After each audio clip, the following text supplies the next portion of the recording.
Thank you.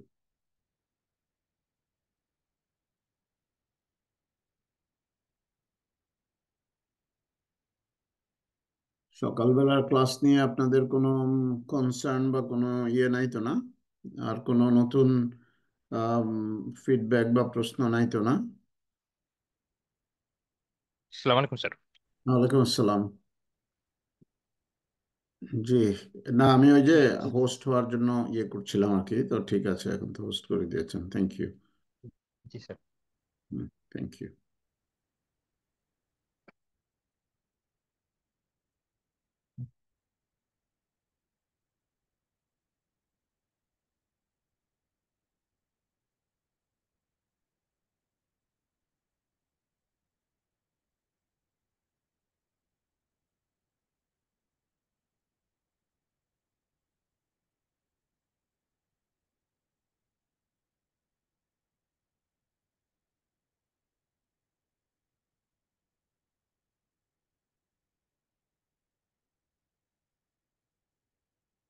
আমরা যে যখন কথা বলবো তখন ভিডিও অন করে কথা বললে এটা ইন্টারাকশনের সুবিধা হয় আর কি, কারণ আমরাও প্রত্যেকে প্রত্যেককে চিনতে পারি কে কথা বলছি। হুম। যাতে কখনো কোথাও দেখা হলে আমরা বুঝতে পারি যে এই জন অমুক। প্লাস দীর্ঘ দিন আমরা একসাথে যেহেতু আগামী 6 মাস ইন্টারাকশনে থাকবে, মানে অনেক সময় ব্যান্ডউইথের প্রবলেমের জন্য আহ, যে ভিডিও অফ করে রাখলে ঠিক আছে, কিন্তু যখন কথা বলবেন যদি সম্ভব হয়, অন্য কোনো অসুবিধা না থাকে, তাইলে ভিডিও অন করে কথা বলার সময় কথা বললে ভালো হবে আর কি। তাহলে সবাইকে চিনতে পারবো, জানতে পারবো। তো আমরা 3টা 5-এ শুরু করবো, আর 4 মিনিট বাকি আছে মনে হয়, এর মধ্যে আশা করি আরো 2-4 জন জয়েন করবেন।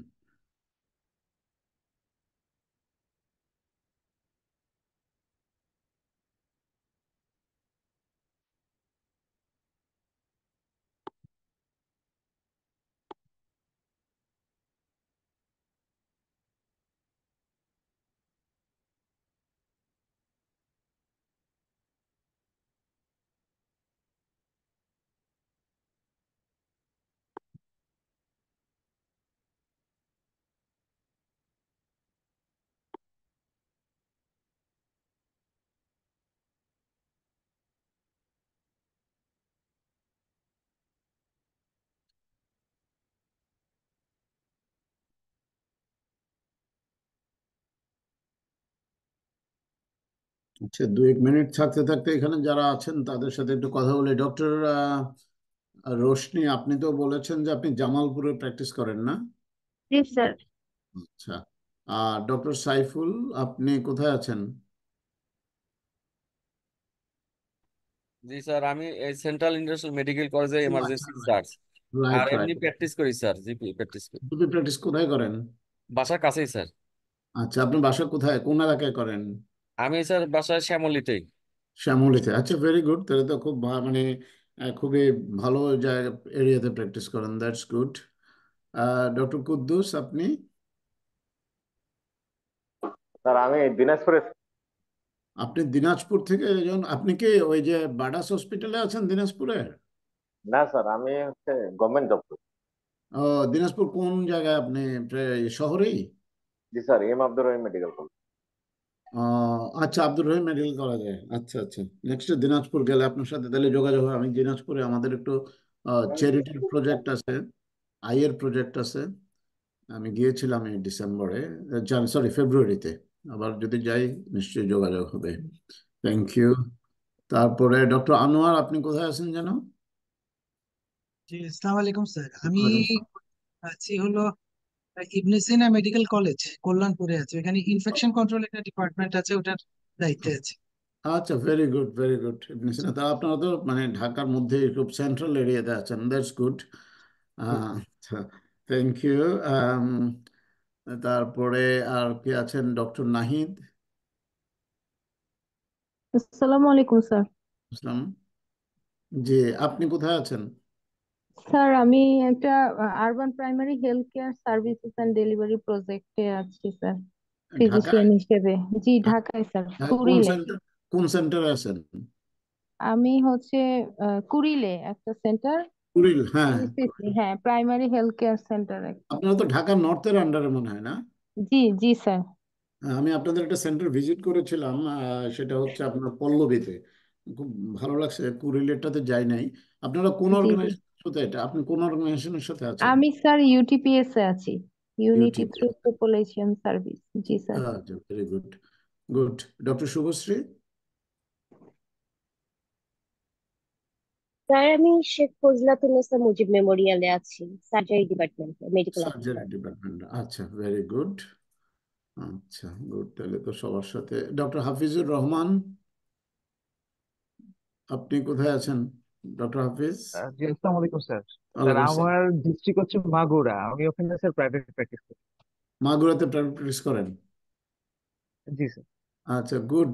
ভালো লাগলো দেখে যে এবারের গ্রুপটা বেশ ডাইভার্স মনে হয়। ঢাকার বাইরে থেকে অনেকে আপনারা অ্যাটেন্ড করছেন, বিশেষ করে দিনাজপুর থেকে, মাগুরা থেকে, জামালপুর থেকে, এবং অনেকে প্রাইভেট প্র্যাকটিসের সাথে আছেন। এটা আপনাদের জন্য খুব রিলেভেন্ট হবে। That's good.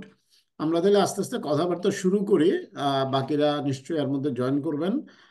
বরাবরের মতোই যদি ইন্টারনেটে প্রবলেম করে 2-1 মিনিট ওয়েট করবেন, আমি আবার শুরু করব।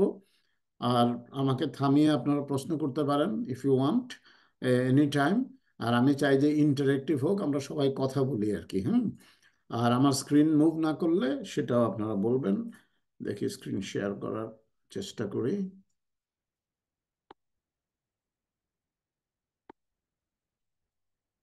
স্ক্রিন দেখা যাচ্ছে? স্যার দেখা যাচ্ছে। আচ্ছা স্যার। দেখা যাচ্ছে জি জি, দেখা যাচ্ছে। হ্যাঁ, থ্যাংক ইউ। মুভ না করলে বলবেন।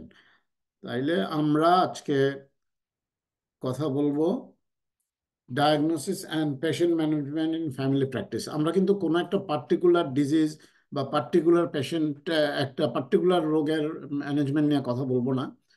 সেগুলি তো আপনার অন্যান্য মডিউলের সিস্টেম ওয়াইজ যখন যাবেন তখন জানতে পারবেন। এটা বেসিক্যালি প্রিন্সিপাল। হ্যাঁ, যে ডায়াগনোসিসের প্রিন্সিপাল কি, পেশেন্ট ম্যানেজমেন্টের বেসিক প্রিন্সিপালটা কি, সেটা নিয়ে আমরা কথা বলবো। আমার স্ক্রিনটা কি মুভ করেছে? স্যার বলুন। আচ্ছা স্যার। করেছে না? That's good. জি আচ্ছা, ওকে। করছে। আচ্ছা, এই পেশেন্টটা আমি আবার নতুন করে আলাপ করতে চাই না। পেশেন্টের কথা তো আপনাদের মনে আছে, গত সপ্তাহের পেশেন্টের কথা, তাই না? স্যার মনে আছে।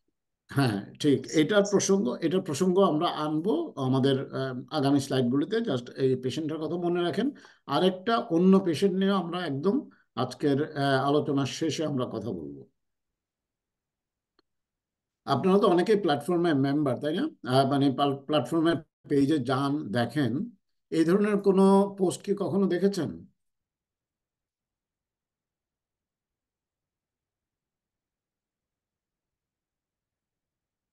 এই পোস্টটা দেখতে দেখেছি পাচ্ছেন?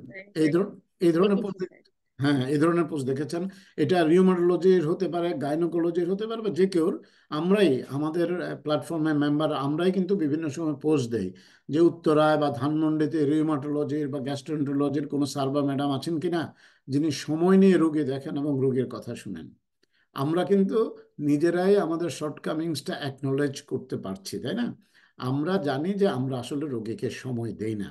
এখন আমরা আমাদের আত্মীয় স্বজনের জন্য খুঁজতে থাকি যে কোন স্যার বা কোন ম্যাডাম সময় নিয়ে রোগী দেখবেন এবং রোগীর কথা শুনবেন। তার মানে কি? তার মানে আমরা কথা শুনি না।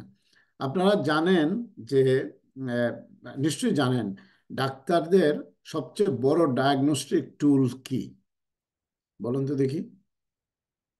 একজন ডাক্তারের সবচেয়ে বড় ডায়াগনস্টিক টুল কি? কে বলবেন? History sir.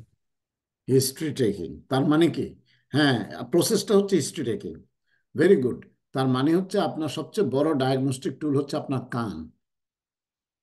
এই যে হিস্ট্রি টেকিংটা বললেন না, মানে তার গল্পটা শুনলেন, তার কথা শুনলেন, মানে এই যে আপনার কানটা উদ্গ্রীব হয়ে তার কথা শুনলো, এটা হচ্ছে আপনার স্ট্যাথোস্কোপও না, থার্মোমিটারও না, বিপি মেশিনও না। আপনার সবচেয়ে বড় ডায়াগনস্টিক টুল হচ্ছে আপনার কান, যেটাকে আমরা ডায়াগনোসিসের ক্ষেত্রে এই কথাটা সবসময় আমাদের মনে রাখতে হবে যে আমাদের কান সবসময় খাড়া থাকতে হবে।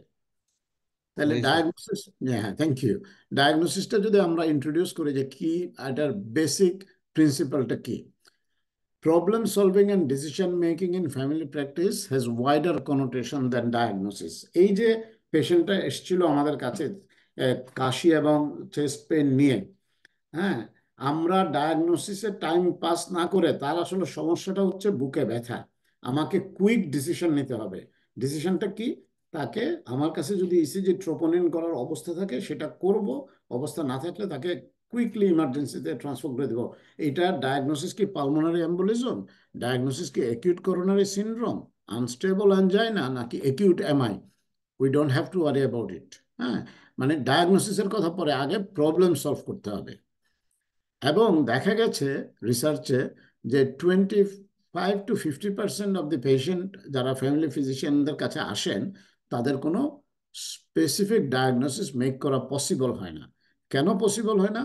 তাদের ফার্দার ইনভেস্টিগেশন করতে হয়, অথবা তাদের কিছু সেলফ লিমিটিং কন্ডিশন আছে, ভাইরাল ইলনেস আছে। আপনি ডায়াগনোসিস করতে করতে, আপনার ইনভেস্টিগেট করতে করতে তার রোগ ভালো হয়ে গেছে, এরকম ব্যাপার আছে। আবার কোনো কিছু আছে ওভারল্যাপিং সিমটম, মানে একাধিক সিমটম নিয়ে প্রেজেন্ট করে। যেমন ধরেন আমাদের এই পেশেন্টটা, তার তো ওভারল্যাপিং সিমটম ছিল, সুতরাং একটা ডায়াগনোসিসে স্টিক করা যাবে না।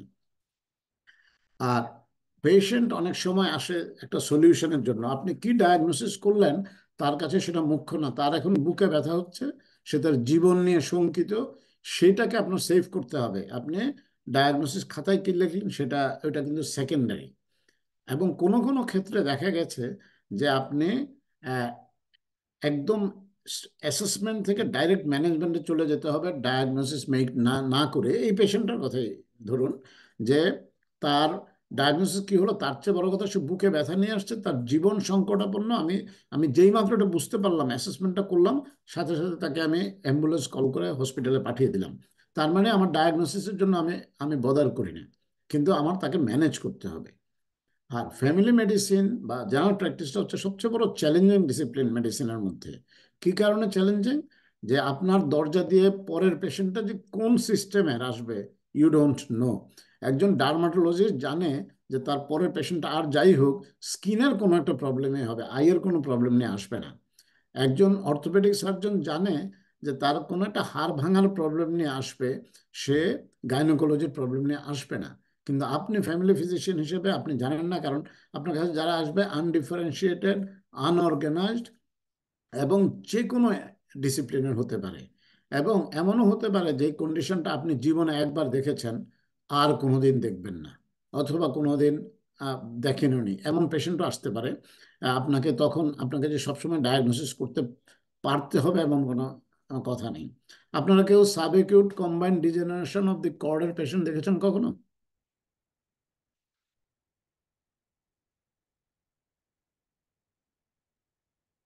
সম্ভবত দেখেননি। এই রোগটার নাম জি তো না জানেন? হ্যাঁ, এই রোগটার নাম তো জানেন, তাই না?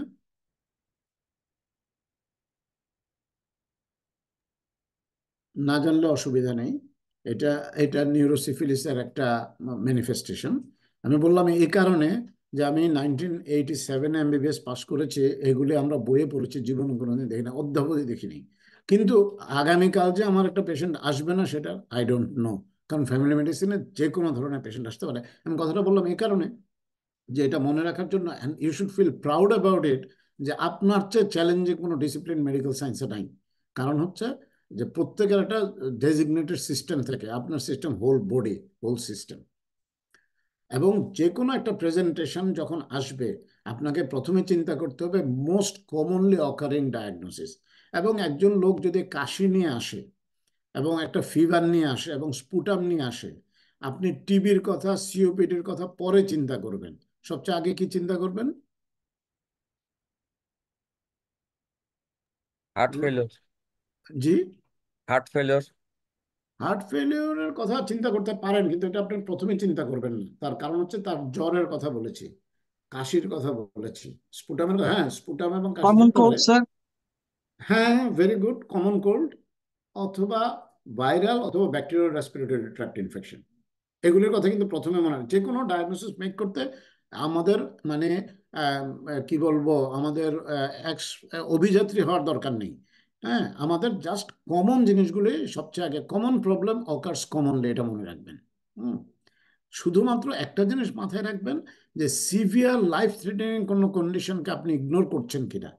ওই ভদ্রলোকের যদি হার্ট অ্যাটাকের ব্যাপার না হতো, সে যে কাশি, সেই কাশিটা সিওপিডির হোক, ইভেন যদি রেসপিরেটরি ইনফেকশন মনে করে অ্যান্টিবায়োটিক দিয়ে ছেড়ে দিত এবং ফলো আপ করতে বলতো, তাহলে কিন্তু কোনো অসুবিধা হতো না। কিন্তু ওই ডাক্তার লাইফ থ্রেটানিং কন্ডিশনটা মিস করেছেন, সুতরাং আমরা যাতে ওইটা মিস না করি আর কি। আবার অনেক সময় সেলফ লিমিটিং ডিজিজ আছে। সেলফ লিমিটিং ডিজিজগুলি তো আমরা আসলে ডায়াগনোসিস করার সময় পাবো না, কারণ 3 দিন পরে আসতে বললে 3 দিন এসে ভালো হয়ে যাবে।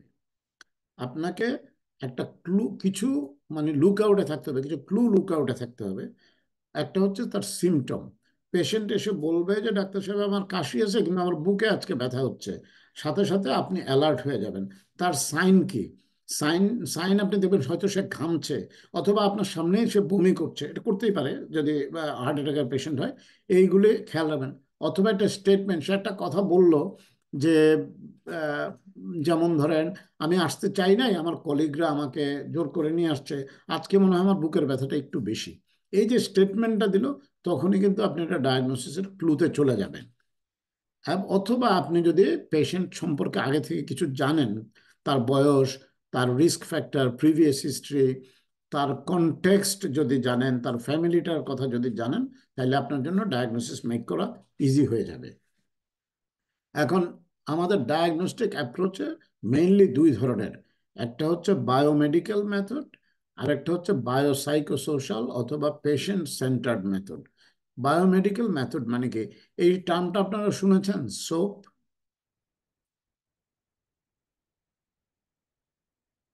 শুনেছেন নিশ্চয়ই। Subjective objective assessment and planning. এই টার্মটা আপনারা যারা শুনেননি তারা একটু মনে রাখবেন, কারণ হচ্ছে আপনাদের একটা অ্যাসাইনমেন্ট আছে যে 5টা পেশেন্টের হিস্ট্রি প্রেজেন্টেশন আপনাদের করতে হবে, এটা এই মেথডে করতে হবে। সোপটা হচ্ছে সাবজেক্টিভ, মানে পেশেন্ট আপনাকে কি বলে, আমার গায়ে ব্যথা, আমার বুকে ব্যথা, আমার কাশি, এটা হচ্ছে সাবজেক্টিভ। অবজেক্টিভ হচ্ছে আপনি এক্সামিনেশন করে কি ফাইন্ডিং পেলেন, কুইক এক্সামিনেশন করে। অ্যাসেসমেন্টে আপনি একটা ডিডি তৈরি করবেন যে তাই সে কাশছে, তার বুকে ব্যথা আছে, তার শ্বাসকষ্ট হচ্ছে, এটা কার্ডিয়াক হতে পারে, রেসপিরেটরি হতে পারে। কার্ডিয়াক হলে কি কি হতে পারে, রেসপিরেটরি হলে কি কি হতে পারে, তাহলে এই জিনিসটা আপনি আহ, মাথায় কুইকলি নিয়ে আসবেন। আর কনফার্মেশন তারপরে আসবেন, এটা অ্যাসেসমেন্ট করার পরে আপনি প্ল্যানিংয়ে চলে গেলেন। কি প্ল্যানিং? আমার এখন কি করতে হবে? হার্ট অ্যাটাকের পেশেন্ট যদি মনে করেন, আপনার এই কোনো বদার করবেন না, সাথে সাথে হসপিটালে পাঠিয়ে দেবেন। কিন্তু ইন জেনারেল মানে লাইফ থ্রেটানিং ইলনেস যদি না হয়, আপনি নেক্সটে তাহলে ইনভেস্টিগেশনে যাবেন। ইনভেস্টিগেশনের রেজাল্ট আসার পরে আপনি মোটামুটি ডায়াগনোসিসটা কনফার্ম করতে পারবেন। তারপরে আপনি ম্যানেজমেন্টে যাবেন, ফলো আপ করবেন। এটা হচ্ছে সোপ মেথডে আপনি কিভাবে কাজ করবেন। আর এই বায়োমেডিক্যাল মডেলে আপনার কিছু স্ট্র্যাটেজির কথা খেয়াল রাখতে হবে, এটাকে আমরা বলি ডায়াগনস্টিক স্ট্র্যাটেজি। এই শব্দটা মনে রাখবেন, প্রম্পট, PROMPT। এই টার্মগুলি মনে রাখলে আপনারা মনে রাখতে সুবিধা হবে। একটা হচ্ছে P ফর প্রবাবিলিটি। প্রবাবিলিটি কি? আপনি এই সময় আপনি এটা কি মনে করছেন, আপনি এক্সামিনেশন করে কি ফাইন্ডিং পেলেন। প্রিভিলেন্স কি? একটা মধ্য 40 বছরের একজন লোক, যিনি স্মোকার, বুকে ব্যথা নিয়ে আসছে, আমাদের কমিউনিটিতে এটার প্রিভিলেন্স কি ধরনের রোগ প্রিভেল করে? আমাদের coronary artery disease very common, বিশেষ করে স্মোকারদের মধ্যে, মধ্য 40-এর পেশেন্টদের মধ্যে। সুতরাং আমাদের কুইকলি ওইটা মাথায় চলে আসতে হবে। Natural history of disease, COPD হলে 3 মাসের হিস্ট্রি দেবে, 6 মাসের হিস্ট্রি দেবে, 1 বছরের হিস্ট্রি দেবে। আর একিউট করোনারি কন্ডিশন হলে তার এটা আজকে বা গতকালকে বা মাত্র বুকে ব্যথা হয়েছে, কয়েক ঘন্টা আগে বুকে ব্যথা হয়েছে, এটা বলবে। ইনফরমেশন গ্যাদারিং করবেন যে আপনি তার ফ্যামিলি হিস্ট্রি, তার স্মোকিং হিস্ট্রি, তার লাইফস্টাইল, তার অন্য কোনো ডিজিজ আছে কিনা জানতে পারবেন। তারপরে আপনি একটা হাইপোথিসিস তৈরি করবেন যে এটা আমি মনে করছি যেটা খুব সম্ভবত করোনারি আর্টারি ডিজিজ বা হার্ট অ্যাটাক। আপনি প্রবাবিলিটির কথা চিন্তা করবেন যে সম্ভাব্যতা কি। পসিবিলিটি আর প্রবাবিলিটির ডিফারেন্স নিশ্চয়ই আপনারা জানেন। কেউ কি বলবেন যে পসিবিলিটি এবং প্রবাবিলিটির ডিফারেন্স কি?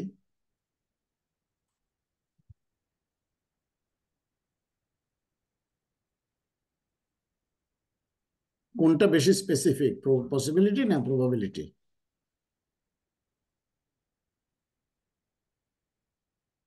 Doctor, probability. হ্যাঁ probability, doctor Anwar, thank you. Probability হচ্ছে সম্ভাব্যতা।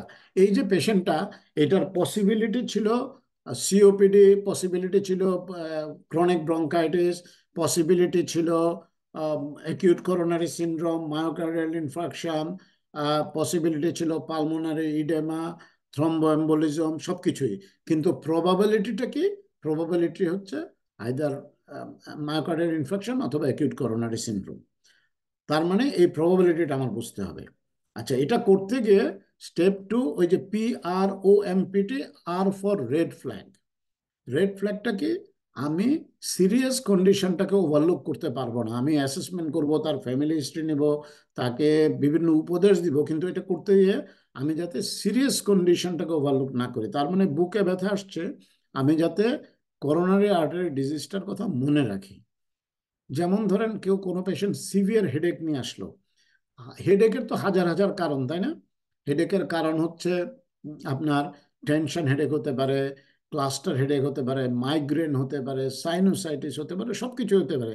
কিন্তু এটা পেশেন্টের জন্য খুব সিরিয়াস কন্ডিশন, মানে সেই মুহূর্তে না। কিন্তু আমরা যদি টেম্পোরাল আর্টারাইটিসের কথা মনে না রাখি, পেশেন্ট কিন্তু কুইক ট্রিটমেন্ট যদি আমরা না করি, পেশেন্ট কিন্তু ভিশন ইম্পেয়ার্ড হয়ে যাবে। তার মানে সিভিয়ার হেডেক নিয়ে কোনো পেশেন্ট, বিশেষ করে যদি ওয়ান সাইডেড হয়, আমার কিন্তু খেয়াল রাখতে হবে যে আমি টেম্পোরাল আর্টারিটা পালসেট করলাম কিনা, এটা কি খুব পালসেটিং কিনা, আমি পেশেন্টের ইএসআর এবং সিআরপি অ্যাডভাইস করেছি কিনা, এই জিনিসটা মাথায় রাখতে হবে। অন্য পেশেন্টের রোগীর অসুবিধা হবে না, 3 দিন পরে আপনি ট্রিটমেন্ট দেন, হয়তো একটু কষ্ট হবে কিন্তু রোগীর সিরিয়াস ড্যামেজ হবে না। কিন্তু আপনি যদি টেম্পোরাল আর্টারাইটিস যদি আমরা এক্সক্লুড না করি, পেশেন্টের কিন্তু ভিশন ইম্পেয়ার্ড হয়ে যাবে। সুতরাং সিরিয়াস ডিজিজ ওভারলুক করা যাবে না। এবং সিরিয়াস ডিজিজের আমাদেরকে হাই ইন্ডেক্স অফ সাসপিশন থাকতে হবে। যেমন ধরুন একটা পেশেন্ট কয়েকদিনের হিস্ট্রি অফ ভমিটিং, ডিসফেজিয়া নিয়ে আসছে, সে তার খাচ্ছে কিন্তু খাওয়া গলা দিয়ে নামছে না এবং তার ভমিটিং হচ্ছে। সাথে সাথে আমাদের মনে রাখতে হবে, অন্য যা কিছু হোক, এটা কি কার্সিনোমা ইসোফেগাস হতে পারে কিনা, এটা আমার মাথায় রাখতে হবে। এটা না হলে ভালো, কিন্তু এটা আমি ভুলে যেতে পারবো না। এবং আরেকটা কথা আছে যে until proven otherwise, a person coming with a chest pain, এটা আমাদের ধরে নিতে হবে coronary artery disease until proven otherwise. সুতরাং ওইটা এক্সক্লুড করে তারপর আমাদের অন্য কাজ করতে হবে। তারপরে PRO, ওতে আসছে অফেন মিসড কন্ডিশন। কেমন? যে এগুলি লাইফ থ্রেটেনিং না, কিন্তু আমরা অনেক সময় ওভারলুক করি। যেমন ধরেন একটা পেশেন্ট এসছে, তার অনেক দিন ধরে সে ফ্যাটিক, তার লুজ মোশন হচ্ছে, তার ওয়েট লস হচ্ছে। আমরা প্রথমে কি মনে করি যে গ্যাস্ট্রোএন্টেরাইটিস, এমইবিএসিস, আমরা বিভিন্ন ট্রিটমেন্ট দিচ্ছি। তারপরে হঠাৎ করে মনে হলো আচ্ছা হাইপার থাইরয়েডিজমও তো এরকম হতে পারে। হতে পারে না? হাইপার থাইরয়েডিজম তো আপনাদের মনে আছে বোধহয়, তাই না? ওয়েট লস হয়, লুজ মোশন হয়, হয় না? হ্যাঁ, good. আমরা হাইপার থাইরয়েডিজম মনে রাখি, কিন্তু আমরা কিন্তু সিলিয়াক ডিজিজের কথা মনে রাখি না। ইউজুয়ালি আমরা ওইদিকে চিন্তা করি না। কিন্তু যখন দেখবেন যে সব ইনভেস্টিগেশন আপনারা এক্সস্টিং করে ফেললেন, কিছুই হয় না, দেন তার গ্লুটেন ইনটলারেন্স আছে কিনা। এটা কিন্তু আপনারা মনে করবেন না যে এটা ওয়েস্টার্ন ডিজিজ। সিলিয়াক ডিজিজের পেশেন্ট বাঙালিদের মধ্যে প্রচুর আছে, আমার পরিচিত প্রচুর প্রচুর আছে। গ্লুটেন ইনটলারেন্স আছে, কিন্তু বুঝতে পারে না। প্রথমে হয় ডায়রিয়া, যায় খায়, ফ্লাজিল খায়, তারপরে বাংলাদেশে এখন সিপ্রোসিন, মানে যে কোনো লুজ মোশন হলেই খেতে থাকে, খাচ্ছে, কোনো কাজ হচ্ছে না। থাইরয়েড ফাংশন করে দেখে নর্মাল, দেন অনেক কাঠখড় পোড়ানোর পরে সিলিয়াক ডিজিজ। সুতরাং এই ইন্ডেক্স অফ সাসপিশন আপনাদের থাকতে হবে। তারপরে রিপ্রোডাক্টিভ এইজে ভমিটিং, কোনো আমাদের বোনদের, আমাদের মেয়েদের, হ্যাঁ, রিপ্রোডাক্টিভ এইজে যদি ভমিটিং হয়, আপনাকে তার LMP জিজ্ঞেস করতেই হবে। হ্যাঁ, তার প্রেগনেন্সি হিস্ট্রি আপনাকে এক্সক্লুড করতে হবে। এটা অনেক সময় আমরা মিস করে ফেলি। আচ্ছা, তারপরে হচ্ছে PROM, এমটা হচ্ছে মাস্কারেডস, মানে মুখোশ পরে থাকা। মুখোশ মানে এনিগম্যাটিক, এটা অনেক সময় বোঝা যায় না, এটা সাটল অনসেট হয়, অন্যভাবে প্রেজেন্ট করে। যেমন ধরেন ডিপ্রেশনের পেশেন্ট কিন্তু খুব বেশি পেশেন্ট এসে আপনাকে বলবে না যে স্যার আমি ডিপ্রেসড বা আমার ডিপ্রেশন হয়েছে। বলবে আমার রাতে ঘুম হয় না, আমার ক্ষুধা লাগে না, তারপর আমার কিছু করতে ইচ্ছা করে না, আমি টায়ার্ড। আপনাকে তখন খুঁজে খুঁজে তার সব এক্সক্লুড করে তার ডিপ্রেশনে পৌঁছতে হবে। ঠিক সেম ডায়াবেটিসে তো প্রথমে কি হয়, আমরা বাংলায় বলি বহুমূত্র রোগ। আসলে ডায়াবেটিসের সব পেশেন্ট ইনিশিয়ালি কি তাদের পলিউরিয়া থাকে? থাকে না। তারাও বিভিন্ন রকম কমপ্লেন করবে, টায়ার্ডনেসের কমপ্লেন করবে, কেউ কেউ হয়তো পলিউরিয়ার কমপ্লেন করবে, কেউ কেউ পলিডেপসিয়ার কমপ্লেন করবে। ইভেনচুয়ালি আপনাকে ইনভেস্টিগেশনে যেতে হবে। ঠিক সেম হাইপোথাইরয়েডিজম, এলডারলি পেশেন্টরা টায়ার্ড বলবে, তাদের ওয়েট গেইন হবে, হ্যাঁ, তাদের কনস্টিপেশন হবে। এগুলি কিন্তু হাইপোথাইরয়েডিজমে হয়। কিন্তু আবার আমরা এগুলি এমনিতেই এলডারলি পিপলের হয়। আমরা তখন বলতে পারি যে ভাই আপনি বয়স হয়ে গেছে, বয়সকালে এগুলি হবে, আপনার একটু ওয়েট বাড়বে, আপনি একটু টায়ার্ড ফিল করবেন, আপনি কনস্টিপেশন হবে, এগুলি ওল্ড এজে হয়। কিন্তু আমার মনে রাখতে হবে যাতে আমরা হাইপোথাইরয়েডিজমকে ইগনোর না করি। ঠিক তেমনভাবে অ্যাসিডিরও তো হাজার হাজার সিমটম আছে যেটা অন্য সিমটমের সাথে ওভারল্যাপ করে। সুতরাং এই মুখোশ পড়া রোগগুলির কথা আপনাদের মনে রাখতে হবে। আর পিটি মানে patient trying to tell something, hidden agenda আছে কিনা তার। ওই যে সকালে আমরা আলোচনা করলাম, সে কি আসলে এসটিডির ব্যাপারে আপনাকে বলতে চাচ্ছে, সে কি ইরেকটাইল ডিসফাংশনের কথা বলতে চাচ্ছে, নাকি অন্য কিছু, নাকি সে ড্রাগ এডিক্ট অন্যভাবে প্রেজেন্ট করছে, তার কোনো হিডেন এজেন্ডা আছে কিনা সেটা বের করতে হবে। তার ডিপ্রেশন অ্যাংজাইটি আছে কিনা, সেটাকে সে অন্যভাবে টায়ার্ডনেসের কথা বলছে, এসটিডি ইরেকটাইল ডিসফাংশন বলেছে, তারপরে সে হাইপোকন্ড্রিয়াক কিনা, সে নন ডিজিজ নিয়ে প্রেজেন্ট করলো কিনা আপনার কাছে, এবং সামান্য ব্যাপারে ওয়ারিড হয়ে আসছে কিনা। অথবা তার মধ্যে ওই যে ফিয়ার অফ মেলিগনেন্সি, হয়তো গলায় একটু ব্যথা, সে মনে করছে যে ইসোফেজিয়াল ক্যান্সার, বুকে হয়তো মাস্কুলার পেন, সে মনে করতেছে তার হার্ট অ্যাটাক। এই জিনিসগুলি আছে কিনা তাইলে অ্যাড্রেস করতে হবে, এটা মনে রাখতে হবে। এখন আমরা যদি এই যে প্রিন্সিপালগুলি পড়লাম বা আলোচনা করলাম, এগুলো যদি আমরা মানে প্র্যাকটিক্যাল এক্সাম্পলে যাই, যেমন ধরেন একটা পেশেন্ট হেলিটোসিস নিয়ে আসছে আপনার কাছে, মুখের মধ্যে দুর্গন্ধ হচ্ছে, তাইলে আমরা প্রথমেই এটা করি প্রম্পট, হ্যাঁ, যে প্রবাবিলিটি কি। স্মোকিং একটা কজ মুখে দুর্গন্ধ হওয়ার, ওরোডেন্টাল ডিজিজ হতে পারে, ড্রাই মাউথ হতে পারে। ড্রাই মাউথের কারণে কি হয়, স্লিপ অ্যাপনিয়ার জন্য ড্রাই মাউথ হয়, ড্রাই মাউথ থেকে আপনার হেলিটোসিস হয়। এগুলো হচ্ছে প্রবাবিলিটি। তারপরে ডায়েটারি হতে পারে, যে সে এমন সব জিনিস খাচ্ছে, যেমন ধরেন অনেকে আছে না, পেঁয়াজ খেলে তাদের মুখে একটা গন্ধ হয়, সেটা কিনা সেই জিনিসটা আপনাদের প্রথমে, তাহলে হেলিটোসিসের একটা পেশেন্ট যদি প্রেজেন্ট করে, আপনারা প্রথমে প্রবাবিলিটিতে চিন্তা করবেন। প্রবাবিলিটিতে চিন্তা করে এই ডিজিজগুলির কোন, তার স্মোকিং, ওরোডেন্টাল ডিজিজ, স্লিপ অ্যাপনিয়ার কারণে ড্রাই মাউথ কিনা, বা তার কোন ডায়েটের হ্যাবিটের কারণে কিনা, সেটা বের করে ফেলতে হবে। কিন্তু রেড ফ্ল্যাগ মিস করা যাবে না। তার মানে তার গলাটা দেখতে হবে, তার কুইনজি আছে কিনা, পেরিটনসিলার অ্যাবসেস আছে কিনা, সেটা দেখতে হবে। বাস, সেটা নাই, তাইলে ইউএনই করতে হবে। তার ইউরেমিয়া আছে কিনা, ইউরেমিয়া থাকলে ইউরেমিয়ার কজ বের করতে হবে, তাই না? তারপরে তার লিভার ফেলিওর আছে কিনা, লিভার ফেলিওরেও কিন্তু মুখে দুর্গন্ধ হয়।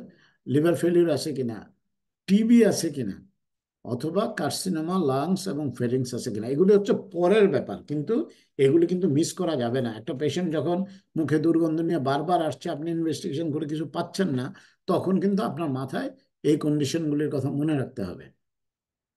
ওফেন মিসড, আমরা খেয়াল করি না। হেলিটোসিস নিয়ে আসছে, পেশেন্টের আসলে সাইনোসাইটিস হতে পারে, নেজাল ইনফেকশন থাকতে পারে, ব্রঙ্কিয়েক্টিসিস থাকতে পারে, হায়াটাস হার্নিয়া থাকতে পারে। তাইলে আমার তার ইপিগ্যাস্ট্রিয়ামটা একটু চেক করে দেখতে হবে। তার ব্যথাটা কখন হয়, খালি পেটে না ভরা পেটে, অ্যাসপিরিন খেলে কি হয়, এই হিস্ট্রিগুলি আমাদের নিতে হবে। মুখোশ পরে থাকে ডিপ্রেশন, ডায়াবেটিস, এগুলো। ডায়াবেটিসে কি হয়, এসিটোন ব্রিথ হয়, তাই না? এসিটোন ব্রিথ হলে মুখে দুর্গন্ধ হবে। ডিপ্রেশনের কারণে কেন মুখে দুর্গন্ধ হবে, কি মনে হয় আপনাদের, বলেন তো দেখি কেউ। ডিপ্রেশনের কারণে হেলিটোসিস কেন হতে পারে, কে বলবেন? হাইজিন ঠিক মতো মেনটেন করেন। Very good. কারণ হচ্ছে সে তো সেলফ নেগলেক্ট, তাই না? সে তো নেগলেক্ট, সে ডিপ্রেশনের কারণে ডিমোটিভেটেড থাকে, ওর কাছে কারোর সাথে দেখা করে না, ও দাঁত ব্রাশ করলেই কি না করলেই কি, সে নিজেকে নিয়ে থাকে। সুতরাং ওইটা সে তো একমাত্র প্রেজেন্টেশন তার মুখে গন্ধ। আপনাকে খুঁজে খুঁজে খুঁজে খুঁজে ডিপ্রেশন পর্যন্ত কিন্তু পৌঁছে যেতে হবে। অথবা লাস্টটা হচ্ছে PT, patient trying to tell something. তার আসলে মুখে দুর্গন্ধ নাই, কিন্তু সে আপনাকে কমপ্লেন করছে, আপনি এক্সামিন করে দেখলেন যে তার আসলে তো কোনো দুর্গন্ধ নাই। তার কি হেলুসিনেশন হচ্ছে, তার কি সাইকোজেনিক ডিসঅর্ডার আছে, অথবা তার ওসিডি আছে কিনা, অবসেসিভ কম্পালসিভ ডিসঅর্ডার। কিছু লোক আছে না, ওই যে কি বলে আমাদের মানে গ্রামীণ বাংলায় ছুচি ব্যয় বলে, তাই না, যে একটা জিনিস বারবার পরিষ্কার করতে থাকে, বারবার গোসল করতে থাকে, বারবার কুলি করতে থাকে। তার অবসেসিভ কম্পালসিভ ডিসঅর্ডার। তার আসলে মুখে দুর্গন্ধ নাই, কিন্তু মনে হচ্ছে, তার কাছে মনে হচ্ছে দুর্গন্ধ আছে। আমরা বললাম এটা হচ্ছে প্রম্পট মডেল, বায়োমেডিকেল মডেলের। আর একটা হচ্ছে প্রবলেম সলভিং। প্রবলেম সলভিং হচ্ছে যে আমরা সমস্ত ইনফরমেশন গ্যাদার করে আমরা একটা প্রবলেম সলভ করার দিকে আগালাম। কি কি জিনিস কনসিডার করব, তার হেলথ প্রবলেম, তার আর্জেন্সি কেমন, সিরিয়াসনেস কেমন। যেমন এই যে চেস্ট পেন নিয়ে রোগীটা আসলো, সে কি ছটফট করছে, সে কি আর্জেন্টলি কোনো প্রবলেম সলভ করতে চাচ্ছে? তার যদি ছটফট করে, তাহলে মনে করবেন যে this is something serious going on, আমি, তার একটা লাইফ থ্রেটেনিং কন্ডিশন হতে পারে, আমাকে সেটা অ্যাড্রেস করতে হবে। পেশেন্ট ফ্যাক্টর, এই রাইস রাইস কথাটা ফ্যামিলি মেডিসিনে বারবার আসবে। Reason, idea, concern and expectation. এই লোকের 3 মাস ধরে কাশি, সে হঠাৎ করে আজকে রাত্রে কেন আপনার কাছে আসলো? নিশ্চয়ই একটা কারণ আছে, যে কারণে সে 3 মাস আসেনি, আজকে আসছে। তার কারণটা হচ্ছে এই 3 মাস তার বুকে ব্যথা ছিল না, আজকে তার বুকে ব্যথা আছে। কাশিটা হচ্ছে তার সেকেন্ডারি। তার আইডিয়া কি? হ্যাঁ, এই আইডিয়াটা সঠিক হতে পারে, ভুলও হতে পারে। সঠিক হলে সে আপনাকে বলবে যে স্যার আমার তো বাবা মারা গেছে হার্ট অ্যাটাকে, আমার ভাই মারা গেছে হার্ট অ্যাটাকে, আমার বুকে ব্যথা হচ্ছে, আমার কিন্তু ভয় লাগছে। হ্যাঁ, এটা তার কনসার্নও। আর যদি ভুল আইডিয়া থাকে বা ধামাচাপা দেওয়ার চেষ্টা করে, বলবে যে স্যার আমি অনেকদিন ধরে কাশছি, আমার মনে হয় কাশতে কাশতে বুকে ব্যথা হচ্ছে। সেটা যদি ভুলও হয়, আপনার ভুলটা পরে তাকে ভুল ভাঙিয়ে দিতে হবে। আর এক্সপেকটেশনটা কি, যে আপনার কাছ থেকে আজকের কনসালটেশন থেকে সে কি এক্সপেক্ট করছে? সে এক্সপেক্ট করছে কি প্যারাসিটামল দিয়ে দেন বা অন্য কোনো ওষুধ দিয়ে দেন যে বুকের ব্যথাটা চলে যাবে, নাকি আপনি তাকে হসপিটালে পাঠাবেন? এইটা তার কাছ থেকে জিজ্ঞেস করে সেই অনুযায়ী অ্যাড্রেস করতে হবে। আপনার যে সবসময় পেশেন্টের কথা মতো চলতে হবে তা কিন্তু না, কিন্তু পেশেন্টের যদি ভুল এক্সপেকটেশন থাকে, সেইটা আপনাকে কারেক্ট করে সেভাবে তাকে পরিচালিত করতে হবে। তারপরে কনসিডার করবেন তার ফ্যামিলি, তাকে যে নিয়ে আসছে তাদের কনসার্ন কি, বা তাকে যদি এখন আমি হসপিটালে পাঠিয়ে দেই, তাহলে তাদের উপর এটা কি ইম্প্যাক্ট করবে, আমার ডিসিশন মেকিং এটাও আমার কাজে লাগবে। তারপরে অন্য কোনো লোক তাকে অ্যাকম্পানি করছে কিনা, এই যে যে সাংবাদিক আসছে তার সাথে যদি তার কোনো কলিগ আসতো, সে হয়তো বলতো যে ডাক্তার সাহেব, আমাদের স্যারের বা আমাদের অমুক ভাইয়ের অনেকদিন ধরে কাশি, কিন্তু আমার কাছে আজকে ওনাকে ভালো লাগছে না, ওনাকে খুব পেইল দেখা যাচ্ছে, বা কেমন জানি উনি ঘামছিলেন ওনার ডেস্কে। এই তথ্য পাওয়ার পরেই কিন্তু আপনার ডায়াগনস্টিক টুল সচল হয়ে যাবে। তার মানে তার সাথে কে আসছে, তারা কি ধরনের কথা বলছে, সেটাও আপনার মনে রাখতে হবে। ইনভেস্টিগেশন করতে হবে, ওইটা তো ওই দিন আলাপ করেছিলাম, তাই না? এই ভদ্রলোকের ওভার ইনভেস্টিগেশনও করা হয়েছে, আন্ডার ইনভেস্টিগেশনও করা হয়েছে। আন্ডার ইনভেস্টিগেশনটা কি, তার ইসিজি ট্রোপোনিন কিছুই করা হয় নাই। ওভার ইনভেস্টিগেশনটা কি, ওই সময় তাকে একটা এক্স রে করতে বলা হয়েছে। ইন জেনারেল এক্স রে করা ঠিক আছে, কিন্তু সেটা সেই সময়ের জন্য সময় উপযোগী হয়নি, সুতরাং that was an over investigation. তারপরে হচ্ছে রিসোর্স ম্যানেজমেন্টটা আমাদের করতে হবে, যে আমার কাছে এই যে রোগীটাকে যে আমি হাসপাতালে পাঠাবো, আমি যদি বলি যে ভাই আপনি হাসপাতালে যান, হাসপাতালে যেতে যদি তার 3 ঘন্টা লাগে পুরনো ঢাকার জ্যামে পড়ে, তাইলে কি এই লোক জীবিত অবস্থায় মিটফোর্ড হসপিটালে পৌঁছতে পারবে কিনা, নাকি আমি তাকে কোনো বিকল্প সন্ধান দিব, নাকি আমি একটা অ্যাম্বুলেন্সে ফোন করব বা একটা অ্যাম্বুলেন্সের ব্যবস্থা করব। যদি তা না পারি, তাহলে আমার এখানে আমি কি হেল্প করতে পারি? তাকে কি আমি একটা জিটিএন স্প্রে দিতে পারি? তাকে কি আমি একটা ইকোস্প্রিন খাইয়ে দিতে পারি? এই জিনিসগুলো আমি কি করতে পারি? আমার রিসোর্স দেখে আমাকে তড়িৎ সিদ্ধান্ত নিতে হবে, এবং টাইম ইজ ইম্পর্ট্যান্ট। হ্যাঁ, যে আমি কি 15 মিনিটে হাসপাতালে পৌঁছতে পারবো, 1 ঘন্টায় পৌঁছতে পারবো, নাকি 3 ঘন্টা লাগবে? এবং ইথিক্যাল এবং মেডিকেল লিগাল ইস্যুগুলি আমাদের কনসিডার করতে হবে, যে আমি এই পেশেন্টটাকে, যে ঠিক আছে আমি তো চেস্ট ডিজিজের ডাক্তার, আমি টিবি সিওপিডি এগুলি নিয়ে ডিল করি, আমি তো হার্ট অ্যাটাক নিয়ে ডিল করি না, ভাই আমার পক্ষে কিছু করা সম্ভব না। তার মানে হচ্ছে আমি আমার দায়িত্ব থেকে বেরিয়ে আসলাম। একজন ডাক্তার কিন্তু কখনোই, বিশেষ করে ফ্যামিলি ফিজিশিয়ান, একটা ডাইং পেশেন্ট অথবা লাইফ থ্রেটেনিং পেশেন্টকে, এটা আপনার ডিসিপ্লিনের মধ্যে না হলেও আপনাকে অ্যাটেন্ড করতে হবে। মানে তার মানে এই না যে আপনাকে তাকে ভালো করে দিতে হবে, অ্যাটলিস্ট তাকে আপনি সেকেন্ড কোথায় পাঠাবেন তার ইনিশিয়াল ম্যানেজমেন্টটা আপনাকে দিয়ে দিতে হবে, otherwise it will be an unethical practice. আর আমরা যেটাই করি, তাকে যদি অ্যাসপিরিন দেই, তাকে যদি জিটিএন স্প্রে দেই, প্রত্যেকটা জিনিস আমার মাথায় রাখতে হবে সাইড এফেক্ট হবে কিনা, এবং এই কাজটা করা আমার জন্য মানে সঠিক হচ্ছে কিনা। আহ, তাতে করে আমি তার উপকার করলাম না ক্ষতি করলাম। এখন যদি জিটিএন স্প্রে দিতে হয়, কোন জিনিসটা মাথায় রাখতে হবে কেউ বলবেন? জাস্ট একটা সিঙ্গেল জিনিস, আপনি একটা পেশেন্টকে জিটিএন দিবেন, তাকে কি বসে প্রেশারটা মাথায় রাখতে হবে। কোনটা? Pressure. Pressure. Very good, excellent, excellent কথা বলছেন। হুম, জি, থ্যাংক ইউ ডক্টর শাকুলুর। যে ব্লাড প্রেশার কিন্তু সাডেন ফল করতে পারে। তো আপনি এই ভদ্রলোক দাঁড়িয়ে আছেন বা চেয়ারে বসে আছেন, আপনি বললেন যে আচ্ছা তাড়াতাড়ি করে একটা জিটিএন স্প্রে দিয়ে দিই, কিন্তু সাথে সাথে সে কোলাপস করলো, কারণ সাডেন ব্লাড প্রেশার ড্রপ হয়ে গেল। আপনাকে তখন তাকে অ্যাটলিস্ট বেডে শুয়ে তারপরে জিটিএন স্প্রেটা দিতে হবে, এবং সম্ভব হলে তার যদি ব্লাড প্রেশার জানা থাকে বা না জানা থাকলে চেক করতে হবে। এইটা মাথায় রাখবেন যে কোনো ডিসিশন মেকিংয়ে।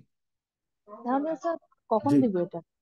মানে জিটিএন জিটিএন স্প্রে, মানে না না, তা তো দিবেনই, আপনি পেশেন্টকে শুইয়ে দিবেন, কারণ যাতে ব্লাড প্রেশার ফল করলেও সে মানে শোয়া অবস্থায় থাকে। যদি দাঁড়ানো বা বসা অবস্থায় থাকে সে তো কলাপস করতে পারে যদি সাডেন।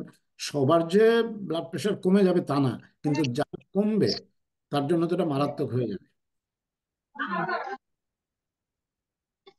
আর পেশেন্টস, আমরা তো এতক্ষণ যেটা বললাম সেটা হচ্ছে বায়োমেডিকেল মডেল, আরেকটা হচ্ছে পেশেন্ট সেন্টার্ড মডেল, যেটাকে আমরা বলি বায়োসাইকো সোশ্যাল মডেল। এখানে আমাদের ডাক্তারের কি এজেন্ডা আছে, পেশেন্টের কি এজেন্ডা আছে, এটা মিট করতে হবে, মেরি করতে হবে, ডাক্তারের এজেন্ডার সাথে পেশেন্টের এজেন্ডাকে মিলাতে হবে। এবং একটা জিনিস মনে রাখবেন, যখন, আচ্ছা তার ডক্টর দেবযানী আপনাকে মিউট করবেন, ওখান থেকে বোধহয় সাউন্ড আসছে। Thank you. একটা জিনিস মনে রাখবেন যে যখন দেখবেন যে একটা পেশেন্টের abnormal sign symptom, abnormal blood test result সবই পাচ্ছেন, কিন্তু কারেক্ট ডায়াগনোসিসটা এগুলির পরেও আপনি করতে পারবেন না আপনি যদি তার হিস্ট্রি ঠিক মতো না নেন। প্রথমে একজন যে বলেছিলেন, আপনি এক্সামিনেশন, ইনভেস্টিগেশন, সাইন সিমটম সবই ইম্পর্টেন্ট, বাট কোনো কিছুই হিস্ট্রি টেকিং এর চেয়ে বেশি ইম্পর্টেন্ট না। তার হিস্ট্রিটা নেওয়াটা, এই যে যে পেশেন্টটা মারা গেল যার কথা বললাম, আমরা যদি তার সঠিক হিস্ট্রি নিতাম, আমরা কিন্তু ট্রোপোনিন, ইসিজি, এক্স রে কোনো কিছু করার আগে কিন্তু আমরা বুঝতে পারতাম এটা একটা হার্ট অ্যাটাকের পেশেন্ট এবং অ্যাকিউটামার patient, we should quickly move. কিন্তু আমরা হিস্ট্রি নেই দেখি কিন্তু ওভার ইনভেস্টিগেশন বলেন, আন্ডার ইনভেস্টিগেশন বলেন, এবং আলটিমেটলি সেই পেশেন্টের লাইফটা আমরা লস হলো। আহ, অনেক সময় ডোরনফ ফেনোমেননটা, যেটা এক্সিট রিজনটা, সেটাই কিন্তু কনসালটেশনের কারণ হয়। সেটা নিয়ে তো আগের আলোচনা করেছে, এটা আর আলোচনা না করলাম, গত ইয়েতে আলোচনা হয়েছে, আপনাদের মনে আছে বোধহয়। আর ফেসিলিটেট করতে হবে, প্যাটার্নালিস্টিক ওয়ে অফ কনসালটেশন আমাদেরকে ভুলে যেতে হবে। যে আপনি কি জানেন, আপনি আসছেন আমার কথা শুনেন, এই ধরনের প্র্যাকটিস করা যাবে না। পেশেন্টের কথা আমাদের শুনতে হবে, ইভেন যদি সেটা ভুল হয়, পেশেন্টের ধারণা যদি ভুল হয়, আপনি যদি পেশেন্টকে কথা বলতে না দেন, তাহলে তো তার ভুল ধারণাটাকে আপনি কারেক্ট করতে পারবেন না। সুতরাং আপনাকে আমাদেরকে ওই জায়গায় যেতে হবে। লিসেনিং মোস্ট পাওয়ারফুল, সেটা বলেছি। পেশেন্ট সেন্টার্ড কনসালটেশনের টাস্ক কি, আমরা সকালে কিন্তু আলোচনা করেছি একটা নর্মাল কনসালটেশনের কি কি টাস্ক আছে। এটা অনেকটা এরকমই। প্রথমেই আহ, যখন আমরা থেরাপিউটিক আলোচনা করব বা হেলথ এডুকেশন দেব, হেলথ প্রমোশন করব, বা প্রেজেন্টিং প্রবলেম বা কন্টিনিউইং প্রবলেমকে সলভ করব, আমাদের প্রথমে জানতে হবে যে আসলে পেশেন্টটা আসছে কেন। সে কি জাস্ট আপনার কাছ থেকে একটা মেডিকেল সার্টিফিকেট নেবে যে তার একটা সিক লিভ নেওয়া দরকার, যে তার একটু কাশি হচ্ছে বা মাথা ব্যথা করছে সেজন্য আসছে, নাকি সে একটা দীর্ঘস্থায়ী প্রবলেমের সলিউশন করতে আসছে, নাকি সে একটা অন্য কোনো ডিজিজের প্রিটেক্সট নিয়ে তার কোনো হিডেন এজেন্ডা সলভ করতে আসছে। তার মানে আপনাকে এই জিনিসটা প্রথমে নাইলে কিন্তু আপনি অনর্থক সময় ব্যয় করবেন, পেশেন্ট আপনাকে ঘোরাবে, কথা আপনিও পেঁচাবেন, কোনো সলিউশনে পৌঁছতে পারবেন না। সো এই পেশেন্ট কেন আসছে সেটা প্রথমে বুঝতে হবে, এবং অন্যান্য রিস্ক ফ্যাক্টর, অন্য প্রবলেম যেগুলো আলোচনায় আসছে না সেগুলো মাথায় রেখে চিন্তা করতে হবে, এবং যখন একটা অ্যাকশন প্ল্যান বানাবেন যে আমি তাকে হাসপাতালে পাঠাবো না আমি তাকে ইনভেস্টিগেট করব কি করব, এটা কিন্তু পেশেন্টের সাথে ইন কোলাবোরেশনে তার তাকে ইনভলভ করে ডিসিশন নেবেন, নাহলে কিন্তু সে আপনার কথা শুনবে না, অথবা আপনার প্রেসক্রিপশনটা আপনার রুম থেকে বেরিয়ে ফেলে দিবে, বলবে যে ডাক্তার সাহেব তো আমার কথা শুনে না, উনি জানে না আসলে আমার প্রবলেমটা কীভাবে সলভ করবে।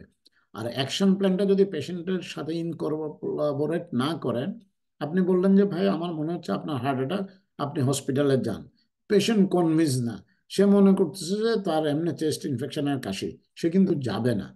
তাকে আপনি তার চেহারা দেখলে বুঝতে পারবেন আই কন্ট্যাক্টে যে আসলে সে কি আপনার কথা কনভিন্স হলো কি হলো না। যদি কনভিন্স না হয় তাহলে আপনাকে তাকে বুঝিয়ে আবার কনভিন্স করতে হবে, যেহেতু তার লাইফ ইজ অ্যাট রিস্ক। এবং শেয়ার্ড আন্ডারস্ট্যান্ডিং, মানে আপনি যেটা বুঝলেন পেশেন্ট সেটা বুঝলো কিনা, আপনি যে যত সিরিয়াসলি নিচ্ছেন পেশেন্ট তত সিরিয়াসলি নিচ্ছে কিনা সেই জিনিসটা এনশিওর করতে হবে। এবং যে কোনো ম্যানেজমেন্ট প্ল্যানে পেশেন্টকে ইনভলভ করতে হবে। আদারওয়াইজ আপনি বললেন যে ওই সকালে যেটা বললাম যে সিগারেট খাওয়া বন্ধ না করলে কিন্তু আমার কাছে আসবেন না, পেশেন্ট কনভিন্স না, সে হয়তো আপনার কাছে আসবে না, সে ডক্টর আনোয়ারের কাছে যাবে বা ডক্টর শাকুলের কাছে যাবে, আপনার কাছে আসবে না। আহ, কারণ আপনি তো বলছেন যে সিগারেট খাওয়া বন্ধ না করলে আমার কাছে আসবেন না, সো আমি তো খাওয়া বন্ধ করতে পারিনি, তাহলে আপনার কাছে কিভাবে যাবো? আপনি দরজা বন্ধ করে দিলেন, দরজা কিন্তু কখনো বন্ধ করা যাবে না। পেশেন্ট সেন্টার্ড মেথডে আমরা 3 স্টেজ অ্যাসেসমেন্ট বলি প্রত্যেকটা পেশেন্টকে।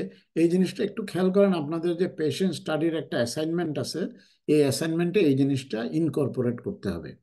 যে কোনো একটা রোগের আমরা 3টা জিনিস অ্যাসেস করি, একটা হচ্ছে ক্লিনিক্যাল, একটা ইন্ডিভিজুয়াল, আর একটা হচ্ছে কনটেক্সচুয়াল।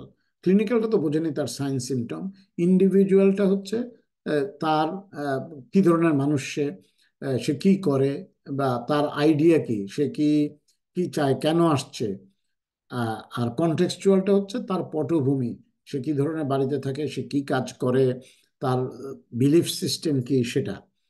এখন আপনাদের কাছে প্রথম প্রথম মনে হবে বাবারে বাবা একটা কনসালটেশন আমাদের এত কিছু জানতে হবে একটা রোগীকে নিয়ে, কিন্তু যেহেতু ফ্যামিলি মেডিসিনে আমরা একই পেশেন্টকে বারবার দেখি, আপনি দেখবেন যে একটা পেশেন্ট আসলে আপনার নখদর্পণে আছে, একদিনে যে আপনার সবকিছু জেনে ফেলতে হবে তা না, কিন্তু আপনি যখন 4-5টা কনসালটেশন করবেন তখন দেখবেন যে আপনি 5 মিনিটে সব কথা বের করে ফেলবেন পেশেন্টের, কারণ অনেক কিছুই আপনি তার থেকে কথা কিভাবে বের করতে হয় আপনি জানেন এবং তার সাথে ডিল করতে পারবেন। ক্লিনিক্যালটা কি? যেটা বললাম যে প্রেজেন্টিং কমপ্লেন্টে হচ্ছে ক্লিনিক্যাল অ্যাসেসমেন্ট, সাবজেক্টিভ পেশেন্ট কি বলছে, অবজেক্টিভ হচ্ছে আপনি কি পাচ্ছেন, আর প্রবাবিলিটি পসিবিলিটি কি, এই যে বললাম পেশেন্টের পসিবিলিটি হচ্ছে COPD, chronic bronchitis, respiratory tract infection, myocardial infection, acute coronary syndrome, pulmonary oedema etcetera, এগুলো হচ্ছে পসিবিলিটি মানে ডিডি। আর প্রবাবিলিটি কি? করোনারি সিনড্রোম অথবা অ্যাকিউট এমআই, তাইলে আপনি ক্লিনিক্যাল অ্যাসেসমেন্টে চলে যাবেন। ইন্ডিভিজুয়াল কি? পেশেন্ট কেন আসছে, বুকে ব্যথার জন্য আসছে না কাশির জন্য আসছে? বুকে ব্যথার জন্য যদি আসে এটাই হচ্ছে আপনার মেইন ফোকাস হবে। আইডিয়া অ্যাবাউট দ্য ইলনেস, আইডিয়াটা কি? আইডিয়া হচ্ছে যে ডাক্তার সাহেব আমার বড় ভাইও হার্ট অ্যাটাকে মারা গেছে, আমার বাবাও হার্ট অ্যাটাকে মারা গেছে, আমার মনে হচ্ছে এটা হতে পারে, আপনি একটু চেক করে দেন। কনসার্ন কি? যে আমার ট্রিটমেন্ট যদি না হয় তাহলে আমি হয়তো মারা যাব। আর এক্সপেকটেশন ফ্রম কনসালটেশন, সে আসলে আপনার কাছে এনশিওর হতে আসছে যে এটা হার্ট অ্যাটাক বা হার্ট অ্যাটাক না, এটাই তার এক্সপেকটেশন। যদি হার্ট অ্যাটাক হয় তাড়াতাড়ি হসপিটালে অ্যাম্বুলেন্সের ব্যবস্থা করেন, তাকে মরফিন ইঞ্জেকশন দেন, তাকে অ্যাসপিরিন খাইয়ে দেন, জিটিএন স্প্রে দিয়ে দেন, এটা তার এক্সপেকটেশন। কনটেক্সচুয়ালটা কি? কনটেক্সচুয়ালটা হচ্ছে যেটা বললাম যে তার ফ্যামিলি কি, সে কিরকম বাড়িতে থাকে, তারপরে তার সোশিও ইকোনমিক স্ট্যাটাস কি, এগুলো ইম্পর্টেন্ট। কেন ইম্পর্টেন্ট? মনে করুন আপনি একটা ক্রনিক কফের পেশেন্ট পাচ্ছেন, আপনি যদি তার হিস্ট্রি নিয়ে জানতে পারেন যে সে একটা বস্তিতে থাকে, একজন শ্রমিক, এবং ওই বস্তিতে প্রচুর টিবির পেশেন্ট আছে, তাইলে কোন এমনি নর্মালি ক্রনিক কফ মানেই তো টিবি না, তাই না? আমরা প্রথমে ক্রনিক চেস্ট ইনফেকশন বা সিওপিডি, ক্রনিক ব্রঙ্কাইটিস এগুলো চিন্তা করব, অথবা হার্ট ফেলিয়ারের কথা একজন বলেছিলেন, হ্যাঁ সেই লাইনেও আমরা চিন্তা করব। কিন্তু যখন আমরা জানবো যে একজন খেটে খাওয়া মানুষ একটা বস্তিতে কমলাপুর বস্তিতে থাকে এবং কমলাপুর বস্তিতে প্রচুর টিবির পেশেন্ট আছে, তার মানে কি আমার মাথায় কিন্তু টিবি চলে আসবে যে আমাকে এটা এক্সক্লুড করতে হবে। তার নেইবারহুড সম্পর্কে জানলে যে সে খুব ঘিঞ্চি এলাকায় থাকে, একটা স্কিন কন্ডিশন নিয়ে আসছে, আপনার কিন্তু প্রথমে স্কেবিজের কথা মনে রাখতে হবে। যদিও আপনি একজিমা সোরায়াসিস মাথায় রাখবেন, কিন্তু স্কেবিজের কথা মনে রাখতে হবে। তার মানে তার এই জিনিসগুলি আমাদের মাথায় রাখতে হবে। আচ্ছা, আমরা তো এতক্ষণ সিস্টেমেটিক কথা বললাম যে একটা পেশেন্ট আসলো, আমি সময় নিয়ে দেখব, তার হাজারো জিনিস এক্সপ্লোর করব। কিন্তু কিছু কিছু ক্ষেত্রে আমাদের অনেক সময় থাকে না। যেমন এই যে হার্ট অ্যাটাকের পেশেন্ট, আমাদের খুব একটা সময় ছিল না। কিছু কিছু সময় থাকে যে ইমার্জেন্সি কেসে আমরা একটা ডায়াগনস্টিক ট্রায়াড বলি এটাকে। জাস্ট 3টা ফিচার দিয়ে আমার মাথায় চলে আসতে হবে যে এটা কি হতে পারে। যেমন ধরুন, একজন রোগী আসছে আপনার চেম্বারে, তার জ্বর আছে, রাইগর আছে, এবং আপনি ব্লাড প্রেশার চেক করে দেখলেন যে তার হাইপোটেনশন। আপনার মাথায় সাথে সাথে সেপ্টিসিমিয়া মাথার মধ্যে ক্লিক করতে হবে। যে এটা আমি মিস করতে পারবো না, এই 3টে। তখন আপনি ম্যাসিভ হিস্ট্রি পরে নেবেন, কারণ একটা septicemic patient, it is an medical emergency. তাকে ইনপেশেন্ট হসপিটালে ভর্তি করে আপনার দায়িত্ব শেষ, আপনি হসপিটালে ভর্তি করে দিবেন। হসপিটাল তাকে অ্যান্টিবায়োটিক দেবে, তাকে ইনভেস্টিগেশন করবে, ব্লাড কালচার করবে, হোয়াট এভার। কিন্তু আপনার মাথায় যদি ওটা না আসে, আপনি তো ওরাল অ্যান্টিবায়োটিক দিয়ে তাকে বাসায় পাঠিয়ে দিবেন। আরেকটা ট্রায়ালের কথা মনে রাখবেন, যেমন ফ্যাটিক, ডিজিনেস এবং সিনকোপ। আমরা জাস্ট এক্সাম্পল দিয়ে যাচ্ছি, এরকম হাজার হাজার আছে। একটা পেশেন্ট ফ্যাটিকের কমপ্লেন করলো, সে বললো যে আমি ডিজি, এবং তার কয়েকবার সিনকোপ অ্যাটাক হয়েছে, অথবা আপনার চেম্বারে তার ফেন্টিং অ্যাটাক হলো, কার্ডিয়াক অ্যারিথমিয়া। মনে রাখবেন, এটাও কিন্তু খুব কমন। তার যে কোনো পেশেন্টের পালস এবং ব্লাড প্রেশার এরকম ইমার্জেন্সি মনে হলেই দেখবেন, দেখলে আপনারা অনেক কিছুই ডায়াগনোসিস করে ফেলবেন। তারপরে অ্যামেনোরিয়ার হিস্ট্রি আছে, অ্যাবডোমিনাল পেনের হিস্ট্রি আছে, এবং অ্যাবনর্মাল পিভি ব্লিডিং। তার রিপ্রোডাক্টিভ এজ আপনাকে মাথায় রাখতে হবে, একটু প্রেগনেন্সি। তাহলে এই জিনিসগুলি মানে ডিটেলস হিস্ট্রি চেকের আগে আমাদের এই জিনিসগুলি মাথায় চলে আসতে হবে, এবং এই জিনিসগুলিকে মিস করা যাবে না। ডোরনফ ফেনোমেনন নিয়ে তাহলে আলাপ না করি, সেটা তো আমরা কয়েক দফায় আলাপ করেছি।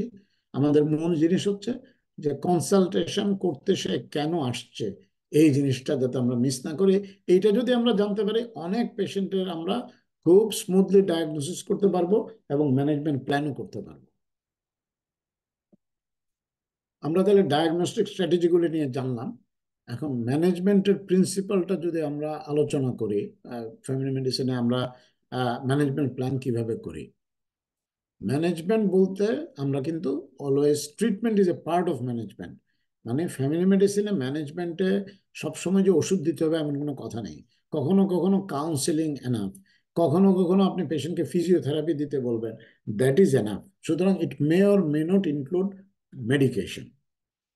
ইভেন কোনো কোনো সময় থেরাপিরও দরকার নাই, শুধু আপনার সাথে কথা বলে রোগী চলে যাবে, রিঅ্যাসিওরেন্স নিয়ে চলে যাবে, তাতেই তার রোগ ভালো হয়ে যাবে, বা কনসালটেশন কমপ্লিট হয়ে যাবে, বা আপনার ম্যানেজমেন্ট প্ল্যান কমপ্লিট হয়ে যাবে। কখনো কখনো অ্যাপ্রোপ্রিয়েট রিঅ্যাসিওরেন্সটা দরকার। অ্যাপ্রোপ্রিয়েট রিঅ্যাসিওরেন্স নিয়ে আবার পরে কথা বলবো। আর সবসময় আপনাকে এই রাইসের অ্যাড্রেস করতে হবে, সে কেন আসছে, তার আইডিয়াটা কি রোগ সম্পর্কে, তার কনসার্ন বা ভয়টা কি, আর আপনার কাছে তার আশা কি, এক্সপেকটেশনটা কি। ডিজিজ সেন্টার্ড মেথড আমরা কিভাবে পেশেন্ট ম্যানেজ করি, তাকে রেস্ট নিতে বলি, ইনভেস্টিগেশন কিছু করতে দেয়, ইনভেস্টিগেশনের পরে তাকে ওষুধপত্র দেয়, অথবা কোনো থেরাপিতে যেতে বলে। এগুলি করার পরে দেখা গেলো যে তার রোগ ভালো হচ্ছে না, আবার তাকে ইনভেস্টিগেশন করি, নতুন করে ইনভেস্টিগেশন করি, এই সাইকেল চলতে থাকে। অন্যান্য ইন্টারভেনশন আমরা কি করতে পারি, যে আমি প্রবলেমটা সলভ করতে পারলাম না, আমি তাহলে একটা রিউমাটোলজিস্টের কাছে পাঠিয়ে দিই, বা গ্যাস্ট্রোএন্টারোলজিস্টের কাছে পাঠিয়ে দিই, রেফার করি। অথবা ডেলিগেট করে, আমি ছুটিতে যাচ্ছি কিন্তু এই পেশেন্টের প্রবলেম আমি সলভ করতে পারিনি, এখনো ইনভেস্টিগেশন আছে, আমার কোনো একজন কলিগকে বললাম যে ভাই, পেশেন্টটাকে বলেছে আপনাকে দেখাতে, আমি যেহেতু ছুটিতে যাচ্ছি, আপনি কাইন্ডলি এই লাইনে তার চিন্তা করতে পারেন। অথবা নেটওয়ার্কিং করে আমরা স্পেশালিস্টের কাছে পাঠাই, অথবা allied health like physiotherapist, psychologist, তাদের কাছে পাঠাতে পারি। এইভাবে আমরা একটা ডিজিজ সেন্টার্ড মেথডে পেশেন্ট ম্যানেজমেন্ট করি। পেশেন্ট সেন্টার্ড ম্যানেজমেন্ট যখন আমরা ধরবো, আমরা সাইকোলজিক্যাল সাপোর্টের কথা মনে রাখবো। এই যে রিঅ্যাসিওরেন্স বলে, বা অন্যান্য যত রকম সাইকোলজিক্যাল সাপোর্ট আছে তাকে দেব। পেশেন্টকে এডুকেট করব, তাকে রেসপন্সিবিলিটি শেয়ার করতে বলবো, যেটা আমার একার দায়িত্ব না, চলেন আমরা দুজনে মিলে এই সমস্যাটাকে সমাধান করি। মেডিকেশন হতেই পারে, অধিকাংশ ক্ষেত্রে হয়তো মেডিকেশন দিতে হবে, কোনো কোনো ক্ষেত্রে দিতে হবে না। প্রিভেনশন নিয়ে আলাপ করতে হবে, হেলথ প্রমোশন, সকালে আমরা এগুলো নিয়ে কথা বলেছি। ফ্যামিলি এবং সোশ্যাল সাপোর্টের দরকার হবে পেশেন্ট সেন্টার্ড মেথডে। কেন দরকার হবে ফ্যামিলির প্রসঙ্গে যখন আসবো তখন বলবো। অল্টারনেটিভ অপশন কনসিডার করতে হবে, এটা কিন্তু খুব ইম্পর্টেন্ট। আমি বললাম যে ভাই আপনি এই ওষুধ খাবেন, এখন আপনি কোনোভাবে জানতে পারলেন যে রোগী আসলে হোমিওপ্যাথিতে বিশ্বাস করে, অথবা সে ঝাড়ফুঁকে বিশ্বাস করে, অথবা সারিবাদী সালসা হামদর্দের ওগুলোতে বিশ্বাস করে। এখন অল্টারনেটিভ অপশন আপনি যদি বলেন যে না, আহ, আপনি তাহলে যদি এগুলিতে বিশ্বাস করেন আমার কাছে আসছেন কেন, চেহারা দেখাতে আসছেন বা কথা বলতে আসছেন, সময় নষ্ট করতে আসছেন, হবে না। আপনি তার সাইন্টিফিক এভিডেন্স দিয়ে বলতে হবে যে হ্যাঁ ঠিক আছে, হোমিওপ্যাথিও এক ধরনের চিকিৎসা শাস্ত্র, কিন্তু গবেষণায় দেখা গেছে অধিকাংশ ক্ষেত্রে এগুলোতে কাজ হয় না। আপনি ঠিক আছে, আপনি তো হোমিওপ্যাথির চেষ্টা করেছেন, আপনি এই ওষুধটাও চেষ্টা করে দেখেন, যদি কাজ না হয় তাইলে আবার ঝাড়ফুঁক যদি করাতে চান করাবেন। মানে তার সাথে কম্প্রোমাইজ করে, তাকে কনভিন্স করে আপনার ওষুধটা খাইয়ে দিতে হবে। তখন হবে কি, যখন সেটা সুফল পাবে তখন সে বুঝবে যে your modality of treatment is the best treatment. সুতরাং তাকে ডিসমিস করা যাবে না, তার মাধ্যমে অল্টারনেটিভ অপশনটা এক্সপ্লোর করে এটা কেন কাজে আসবে না এই জিনিসটা তার মাথায় দিতে হবে। সাইকোলজিক্যাল অ্যাসপেক্ট হচ্ছে ভেরি ইম্পর্টেন্ট, সাইকোলজিক্যাল সাপোর্ট দেওয়া পেশেন্টকে, সেটা সাইকোলজিক্যাল ডিজিজ হোক বা না হোক। ইভেন রেসপিরেটরি ট্র্যাক্ট ইনফেকশনে মানুষ কিন্তু কাতর থাকে, যে কোনো অসুস্থতায় মানুষ কিন্তু কাতর হয়ে পড়ে, তাই না? আহ, আহ, কেউ শারীরিকভাবে দুর্বল হয়ে পড়ে, কেউ কাশতে কাশতে তার বুকে ব্যথা হয়ে যায়, অসহ্য লাগে, তখন তাকে সাইকোলজিক্যাল সাপোর্ট, যে তার কষ্টটা আপনি বুঝতে পারছেন বা আপনি তার কষ্টটাকে সলিউশন করার চেষ্টা করছেন, এটাও কিন্তু ম্যানেজমেন্টের পার্ট। অ্যাপ্রোপ্রিয়েট এক্সামিনেশন খুবই ইম্পর্ট্যান্ট। আপনি জানেন যে এই পেশেন্টটা কাশছে, পসিবলি তার ভাইরাল 2 দিনের history, viral respiratory tract infection, অথবা তার এই যে নাক দিয়ে ইয়ে পড়ছে, শ্লেষা ঝরছে, চোখ দিয়ে পানি পড়ছে, এটা একটা কমন কোল্ড, আপনি বুঝতেই পারছেন। কিন্তু আপনি যদি তাকে এক্সামিনেশন না করেন তাহলে কিন্তু সে স্যাটিসফাইড নেই। ডাক্তার সাহেব, মানে আপনি অনেক দিনের অভিজ্ঞ, আপনি পেশেন্ট ঢোকার সাথে সাথেই আপনি আপনার পরিচিত পেশেন্টদের আসলে অনেক ক্ষেত্রে ডায়াগনোসিস করতে পারেন, কিন্তু আপনি যদি এক্সামিনেশনটা না করেন, তার লাংসটা অস্কাল্টেড না করেন, তার থ্রোটটা একটু না দেখেন, তার ইয়ারটা একটু এক্সামিন না করেন, তার মানে হচ্ছে আপনি পেশেন্টকে ঠিকমতো অ্যাটেন্ড করলেন না এবং তাকে ঠিকমতো দেখলেন না, এবং পেশেন্টের মনে হতে পারে যে আপনি কিছু মিস করেছেন কিনা। সুতরাং অ্যাপ্রোপ্রিয়েট এক্সামিনেশন করবেন, সেটাও সাইকোলজিক্যাল, পেশেন্ট মনের থেকে শান্তি পাবে। হ্যাঁ, সেটা একটা ইম্পর্টেন্ট। কোন রকম ক্লু দিচ্ছে কিনা পেশেন্ট, পেশেন্ট হঠাৎ করে বুকের মধ্যে হাত দিয়ে বসে আছে কিনা খেয়াল রাখবেন, ওগুলো ইয়ে করা যাবে না। এমপ্যাথির কথা ওই দিন আগের ক্লাসে বলেছি যে there is a difference between empathy and sympathy. আপনাকে সহমর্মিতা প্রকাশ করতে হবে। অ্যাপ্রোপ্রিয়েট রিঅ্যাসুরেন্স কি, রিঅ্যাসুরেন্সটা হতে হবে অ্যাপ্রোপ্রিয়েট। অ্যাপ্রোপ্রিয়েট কেমন, যে এই যে চেস্ট পেন নিয়ে পেশেন্ট আসলো, আপনি কি এরকম রিঅ্যাসুরেন্স দেবেন যে ভাই আপনার কিছু হয় না, বাসায় যান ঠিক হয়ে যাবে, প্যারাসিটামল 2টা খেয়ে ফেলেন? সেই রিঅ্যাসুরেন্সটা কিন্তু অ্যাপ্রোপ্রিয়েট হবে না। তাহলে এই পেশেন্টের অ্যাপ্রোপ্রিয়েট রিঅ্যাসুরেন্স কি হবে, কেউ বলতে পারবেন? যে আমাদের চেস্ট পেনের পেশেন্টটাকে আমি কি রিঅ্যাসিওর করব?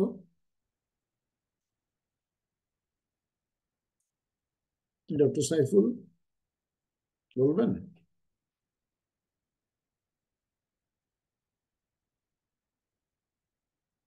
অ্যাপ্রোপ্রিয়েট রিঅ্যাসুরেন্স কি হবে এই পেশেন্টের, অথবা অন্য কেউ বলবেন? ডক্টর দেবযানী?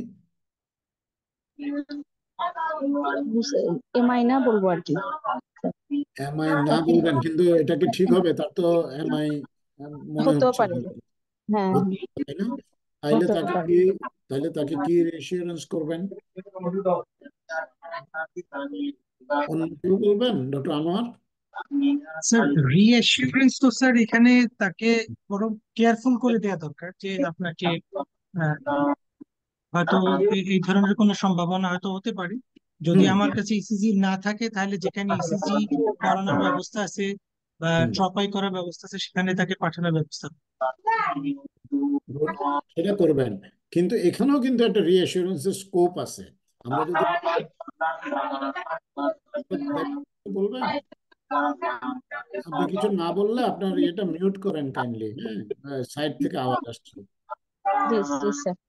হ্যাঁ হ্যাঁ, আচ্ছা, যেটা বলছি, এই পেশেন্টকেও কিন্তু রিঅ্যাসিওর করার ব্যাপার আছে। কিরকম ব্যাপার? যে ভাই, আমার কাছে মনে হচ্ছে দেয়ার ইজ এ চান্স যে আপনারটা হার্ট অ্যাটাক হতে পারে।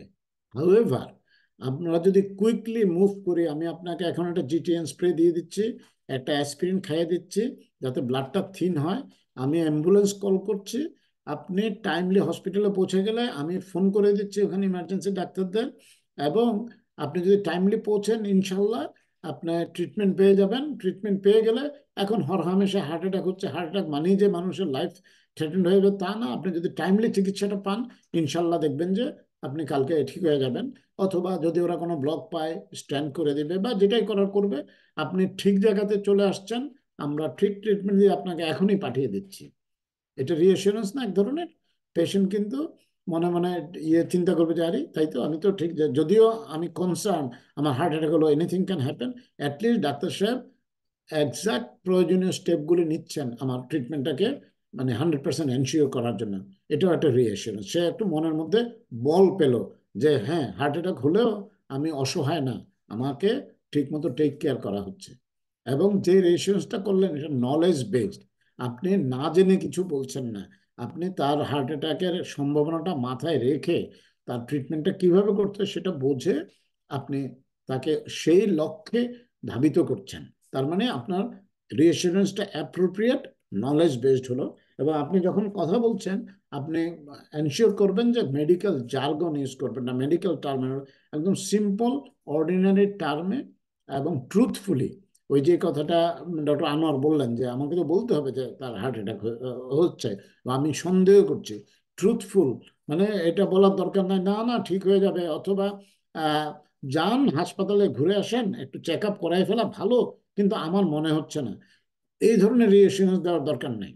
মানে রিঅ্যাসুরেন্স দেওয়ার সময় আপনাকে ট্রুথফুলি দিতে হবে, কিন্তু তারপরেও পেশেন্টটা যাতে একটু আস্থা পায়, একটু যাতে সাহস পায়, সেই জিনিসটা ওইভাবে এক্সপ্লেন করতে হবে। পেশেন্ট এডুকেশন, ইমার্জেন্সি ক্ষেত্রে, লাইফ থ্রেটেনিং ক্ষেত্রে আপনি পেশেন্টকে এডুকেট করতে যাবেন না। কখন করবেন? যখন হবে পেশেন্ট যখন ফিরে আসবে ফলো আপে, তখন তার স্মোকিং নিয়ে, তার লবণ খাওয়া নিয়ে, তার লাইফস্টাইল নিয়ে, তার ফ্যামিলি নিয়ে তখন কথা বলবেন, এবং তখন রেসপন্সিবিলিটি শেয়ারিং এর কথা বলবেন। আর একিউট পেশেন্টের ক্ষেত্রেও বলবেন, পেশেন্ট বলছে যে ভাই আমার ওয়াইফ তো বাসায় একা, ও ভয় পায়, ও রাত্রে ভূতের ভয় পায়, ও একা একা থাকতে পারে না, সো আমার কিন্তু বাসায় যাইতে হবে, আপনি যা ট্রিটমেন্ট করার আমাকে করে দেন, এখন একটা ইঞ্জেকশন দিয়ে দেন। কিন্তু তাকে আপনি রেসপন্সিবিলিটি শেয়ার করতে বলবেন যে ভাই, we are talking about life and death. আপনার ওয়াইফ ভূতের ভয় পায়, কিন্তু আপনি আপনি যদি প্রেজেন্ট না থাকেন তার ভয় আরো বেশি হবে। সুতরাং আমি আমার অ্যাসিস্ট্যান্ট দিয়ে ওনাকে ফোন করিয়ে দিচ্ছি, ওনার নাম্বারটা আমাকে দেন, ওনাকে বলে ওই হসপিটালে চলে যেতে, এবং আপনিও চলে যান। আদারওয়াইজ কিন্তু এই রেসপন্সিবিলিটি আমার না, কোনো কিছু হলে রেসপন্সিবিলিটিটা তার সাথে শেয়ার করে দিবেন। মেডিকেশন যখন দেবেন, যখন ওষুধপত্র দিবেন, তাকে কোনো কোনো ক্ষেত্রে তো ওষুধপত্র দিতে হবে আমাদের, এক্সপ্লেন করবেন যে ওষুধটা আপনি কেন দিচ্ছেন, এটা দরকার কি, এটা না দিলে তার কি ক্ষতি হবে। অ্যান্টিবায়োটিকটা দিচ্ছেন, তার যেহেতু আপনি সাসপেক্ট করছেন যে ব্যাকটেরিয়াল ইনফেকশন আছে, তার অ্যান্টিবায়োটিক দরকার। অথবা এই পেশেন্টকে আপনি জিটিএন স্প্রে দিচ্ছেন, সে বলতেছে কি ভাই আপনি জিহ্বার নিচে দিচ্ছেন স্যার, এটা আমার কেন দিচ্ছেন? তাকে আপনি বুঝিয়ে দেবেন যে এটা দিলে কি হয়। এটা দিলে ব্লাড সার্কুলেশনটা ইজি হয়ে যাবে, করোনারি সার্কুলেশনটা ইজি হয়ে যাবে। অ্যাসপিরিন দিলে কি লাভ হয়, না দিলে তার কি ক্ষতি হতে পারে, সেই জিনিসটা বুঝিয়ে, তাহলে তার জন্য এটা নেওয়াটা সহজ হবে।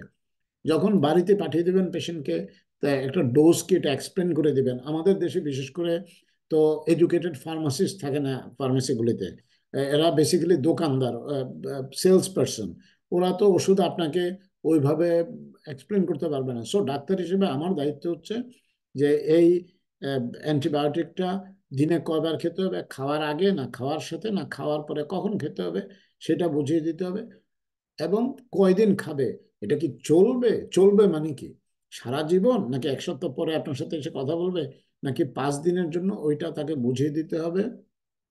এবং এটার বেসিক্সটা কি, কিভাবে কাজ করে। এখন আপনার কঠিন ফার্মাকোলজি বোঝানোর দরকার নাই। অ্যান্টিবায়োটিক যে ব্যাকটেরিয়াকে কিল করে এটা যদি বুঝিয়ে দেন, এবং 5 দিন না খেলে বা 7 দিন না খেলে ব্যাকটেরিয়াটা আবার রেজিস্ট্যান্ট ডেভেলপ করে আরো আরো বিপুল বেগে পরাক্রমে আসতে পারে, সেই জিনিসটা তাকে বুঝিয়ে দেন, তাইলে সে কিন্তু কমপ্লায়েন্ট হবে, ওষুধটা ঠিকমতো খাবে। আপনি যদি তাকে কিভাবে কাজ করে বুঝিয়ে দিতে পারেন, অথবা জিটিএন স্প্রেটা, অ্যাসপিরিনটা কিভাবে কাজ করে, ব্লাডটাকে থিন করবে, হ্যাঁ, তারপরে জিটিএন স্প্রে ভেসেলটাকে ডাইলেট করবে, এই জিনিসগুলি বুঝিয়ে দিলে তখন পেশেন্ট আপনার ট্রিটমেন্টটাকে কমপ্লাই করবে। ওষুধটা খেলে কি লাভ হবে, না খেলে কি ক্ষতি হবে, এটা বোঝান। Choice of therapy, choice of therapy বলতে কি বোঝাচ্ছি, যেমন ধরেন আপনি একটা পেশেন্টের হাইপার টেনশনের ট্রিটমেন্ট করবেন। এখন হাইপার টেনশনে তো হরেক রকম ড্রাগ আছে, তাই না? বিটা ব্লকার আছে, আলফা ব্লকার আছে, তারপরে ক্যালসিয়াম চ্যানেল ব্লকার আছে, তারপরে এসি ইনহিবিটর আছে, A2 ব্লকার আছে। আপনি কোনটা দিবেন? এখন কেন দিলেন? আপনি একটা পেশেন্টকে আপনি মনে করেন যে তার অ্যাজমা আছে, তাহলে আপনি চেষ্টা করবেন যে নন সিলেক্টিভ বিটা ব্লকারগুলি অ্যাভয়েড করার জন্য। তাহলে তাকে বুঝিয়ে বলবেন যে আমি এই ওষুধটা আপনাকে দিতে পারতাম, কিন্তু এটা দিলাম না, তাতে আপনার অ্যাজমা আরো খারাপ হবে। তাইলে কিন্তু পেশেন্ট, প্রথম কথা হচ্ছে আপনি পেশেন্টের ভালো একটা কাজ করলেন, আর পেশেন্টও ইমপ্রেসড হবে যে আপনি তার সমস্ত কিছু বিবেচনা করে ট্রিটমেন্টটা দিচ্ছেন। যে এই যে ড্রাগটা আপনি চয়েস করেছেন, তার পিছনে একটা পার্টিকুলার কারণ আছে। এটা এই না যে আপনার খুশি মতো একটা, ঠিক আছে 5টা ওর থেকে লটারির মতো করে একটা দিলাম, তা না। আপনি বিভিন্ন পারিপার্শ্বিকতা, পটভূমি চিন্তা করে ডিসিশনটা নিয়েছেন। তাহলে রোগীর কিন্তু আপনার উপর আস্থা অনেক বেড়ে যাবে। কমন সাইড এফেক্টটা বলা খুব দরকার। কেন দরকার? কারণ কি, মনে করেন আপনি তাকে এইস ইনহিবিটর দিলেন, পেরিন্ডোপ্রিল দিলেন, আপনারা তো জানেন যে এটার একটা কমন সাইড এফেক্ট হচ্ছে গলা খুসখুস করা এবং ড্রাই কফ হওয়া। এখন সবার যে হবে তা না, কিন্তু আপনি যদি ওই পেশেন্টকে বলে দেন যে এটা খুবই ভালো, one of the first line blood pressure tablet, এবং এটা আপনার হার্টকে প্রোটেক্ট করে, অনেক অনেক গুণাগুণ আছে। হাউএভার কোনো কোনো পেশেন্টের ক্ষেত্রে এই সাইড এফেক্ট হয়, এবং সেই সাথে এটাও বলবেন আমি আপনাকে অন্য ওষুধও দিতে পারি, অন্য ওষুধেরও অন্য সাইড এফেক্ট আছে। সুতরাং সাইড এফেক্টটা যে আপনার হবেই এমন কোনো কথা নাই, কিন্তু যদি হয় তার মানে এই ওষুধটা আপনাকে স্যুট করছে না, তাহলে আপনি এটা বন্ধ করে দিবেন, আমার সাথে দেখা করবেন, আমি অন্য ওষুধ দিয়ে দিব। আপনি যদি সেটা না বলেন, তখন কি হবে, তার খুসখুসে কাশি হবে, তার গলা ব্যথা করবে, সে তখন বলবে যে ভাই, আমি তো তার বন্ধুকে বলবে যে আমি ডক্টর রোশনির কাছে গিয়েছিলাম, উনি ওষুধ দেওয়ার পরে আমার শরীর আরো খারাপ হয়ে গেছে, ডাক্তার বেশি সুবিধার না, কি ওষুধ দিল, শরীর আরো বেশি খারাপ হয়ে গেল, আমি বরঞ্চ কালকে থেকে ডক্টর আনোয়ারের কাছে যাব। তার মানে কি, আপনার একটা রোগী চলে গেল, সেটা তো গেলই, কিন্তু আরেকটা বড় কথা হচ্ছে যে আপনি আসলে এই রোগীটাকে আরো ভালোভাবে ম্যানেজ করতে পারতেন। কিন্তু আপনি যদি আগে থেকে তাকে ওয়ার্ন করে দেন, তখন সে কি বলবে যে ডক্টর রোশনি আগে থেকে কিন্তু আমাকে বলেছিল যে এইরকম একটা সমস্যা হতে পারে, ভাগ্য ভালো আমাকে বলেছিল, সেজন্য আমি বুঝতে পেরেছি এটা এটার সাইড এফেক্ট, এটা অন্য কিছু না, সুতরাং আমি আবার ওনার কাছে গিয়ে ওষুধটা চেঞ্জ করে এসেছি। তার মানে আপনি সব দিক থেকে ক্লিয়ার থাকলেন। আর মেডিকেশন দেওয়ার সময় থেরাপিউটিক মনিটরিং এর কথা চিন্তা করবেন। কেমন? আপনি যে ওই যে ব্লাড প্রেশার ওষুধ লিখে বললেন চলবে, এখন এটা থেকে তার আদৌ ব্লাড প্রেশার কমলো কিনা, বা কমলে কতটুকু কমলো, আবার বেশি কমে গেল কিনা, ডোজ অ্যাডজাস্টমেন্টের দরকার আছে কিনা, আপনি তাকে বলতে হবে যে ভাই 1 সপ্তাহ পরে আসেন, এই কারণে আসেন। না হয় কিন্তু রোগী মনে করবে যে ডাক্তার সাহেব আমাকে এক রোগী পেয়ে বারবার আমার থেকে কনসালটেশন ফি নেওয়ার জন্য আমাকে বারবার যেতে বলছে। তো তার মানে আপনি তাকে ব্যাখ্যা করে দিতে হবে, তাইলে কিন্তু সেও তা ভালো ফিল করবে, আপনার ডিসিশনটাও রেশনালাইজ হবে। আর থেরাপিউটিক মনিটরিং আরেকটা জিনিস মনে রাখবেন, যে অধিকাংশ ড্রাগ তো আইদার কিডনি অথবা লিভারে ব্রেকডাউন হবে, তাই না, এক্সক্রিট করবে। তো আমি যেগুলি দীর্ঘমেয়াদী ওষুধ দিব, যেমন অ্যান্টি হাইপারটেনসিভ, তারপরে হাইপোগ্লাইসেমিক্স, বা যে কোনো দীর্ঘমেয়াদী ওষুধে আমার মাথায় রাখতে হবে যে আমি লিভার এবং কিডনি ফাংশন মনিটর করছি কিনা পেশেন্টের। সুতরাং এই মনিটরিংটা আমার করতে হবে। অপরচুনিস্টিক হেলথ প্রমোশন নিয়ে তো আমরা অনেক কথা বলেছি, আজকে কথা বলেছি, এটা নিয়ে ডিটেলস কথা না বলি, কিন্তু ইন জেনারেল মনে রাখবেন যে তার কিছু স্পেসিফিক মানে রিস্ক ফ্যাক্টর নিয়ে কথা বলতে হবে, যেটা ওই ডিজিজটার সাথে সম্পর্কিত। কিছু জেনারেল কথা বলতে, হেলথ প্রমোশন যেমন স্মোকিং, ডায়েট, লাইফস্টাইল, স্লিপ, এগুলো নিয়ে কথা বলতে হবে। তার ফ্যামিলি হিস্ট্রি থাকলে তার ফ্যামিলির অন্যান্য, তার ভাই বোনরা হার্ট চেক করছে কিনা, ব্লাড প্রেশার চেক করছে কিনা, তার মাধ্যমে সেই মেসেজটা পৌঁছে দিতে হবে। আমরা যখন লাইফস্টাইল রিকমেন্ডেশনের কথা বলি, তখন আমাদের মনে রাখতে হবে যে অ্যাচিভেবল চেঞ্জ। এক লোক জীবনে কোনোদিন এক্সারসাইজ করে নাই, আপনি তাকে বলবেন যে আপনি ঘুম থেকে উঠে 2 ঘন্টা দৌড়াবেন, এটা কোনোদিন হবে না, এটা অ্যাচিভেবল না। অ্যাচিভেবলটা কি? অ্যাচিভেবলটা হচ্ছে যে আপনি আপনার বিকেলবেলা আপনার অফিস থেকে ফিরে একটু আপনার পাড়ার মধ্যে হাঁটবেন। Let's start with small thing, small changes first. একদিনে তাকে আপনি সিগারেট খাওয়া বন্ধ করতে বলবেন, 2 ঘন্টা হাঁটতে বলবেন, লবণ খাওয়া বন্ধ করতে বলবেন, মিষ্টি খাওয়া বন্ধ, এতগুলি চেঞ্জ একবারে, বা গরুর মাংস খেতে পারবে না, এতগুলি চেঞ্জ একবারে হবে না। অল্প অল্প করে ছোট ছোট চেঞ্জ, স্টেপ বাই স্টেপ আপনাকে ইয়ে করতে হবে। ফ্যামিলি ইনভলভমেন্ট, যেমন ধরেন আপনি পেশেন্টের হাইপারটেনশন, আপনি বললেন যে ভাই লবণ খাওয়া কিন্তু বন্ধ করতে হবে। তো এখন লবণ খাওয়া বন্ধ করা কি ওই ভদ্রলোক পারবেন? ওনার ওয়াইফ যদি খাওয়ার মধ্যে বেশি লবণ দিয়ে অভ্যস্ত থাকেন? তার মানে হচ্ছে ফ্যামিলিকে ইনভলভ করতে হবে, বলতে হবে যে আপনার ওয়াইফকে নিয়ে আসেন, আমি কথা বলবো, এবং লবণ কেন ব্লাড প্রেশারের জন্য খারাপ সেটা যদি একবার তার মাথায় দিয়ে দেন, তখন তিনি আস্তে আস্তে লবণটা কমানোর চেষ্টা করবেন। সুতরাং কোনো কোনো ক্ষেত্রে ফ্যামিলিকে ইনভলভ করতে হবে। রিল্যাক্সেশন খুবই ইম্পর্টেন্ট কথা। লাইফস্টাইলে এটা সকালে বলেছি যে আমরা এই জিনিসটা নিয়ে, রিলেশনশিপ নিয়ে, রিল্যাক্স করা নিয়ে, স্ট্রেস ম্যানেজমেন্ট করা নিয়ে আমরা কথা বলি না। এই ট্যাবুটা ভেঙে আমাদের এই বিব্রতকর অবস্থা থেকে বেরিয়ে এসে রোগীর যদি এক্সাক্ট উপকার করতে চাই, আমরা তাহলে রিল্যাক্সেশন টেকনিক, স্ট্রেস ম্যানেজমেন্ট, এগুলো নিয়ে কথা বলতে হবে। ফ্যামিলি সাপোর্টের কথা বলেছি। সামটাইমস নেইবারের সাপোর্টের দরকার হয়। কেন নেইবারের সাপোর্টের দরকার হয়? বা কমিউনিটির, ধরেন একটা প্যারাপ্লেজিক পেশেন্ট, সে হুইল চেয়ার বাউন্ড, এখন আপনার রাস্তার পাশে খোঁড়াখুড়ি চলছে, তার গাড়ি বেরোতে পারছে না, অথবা ভদ্রলোক তার হুইল চেয়ারটা বেরোতে পারছে না, তার বাসায় এমন কেউ নাই যে দুইজনে ধরে এই হুইল চেয়ারটা রাস্তায় নেবে, সেই ক্ষেত্রে নেইবারের প্রয়োজন হতে পারে। এরকম, এটা একটা এক্সাম্পল। এরকম বিভিন্ন কারণে, আমরা তো সামাজিক জীব, আমাদের অসুস্থতাটার মধ্যেও সামাজিক কনোটেশন আছে। তো সবসময় আমরা তো নিজেকে নিয়ে থাকি না, আমাদের পারিপার্শ্বিকতা, আমাদের আত্মীয় স্বজন, সবাই বিভিন্ন সময়ে বিভিন্ন ডিজিজ ম্যানেজমেন্ট ইনভলভ করার দরকার হয়ে যেতে পারে। এই জিনিসটা আমাদের মাথায় রাখতে হবে।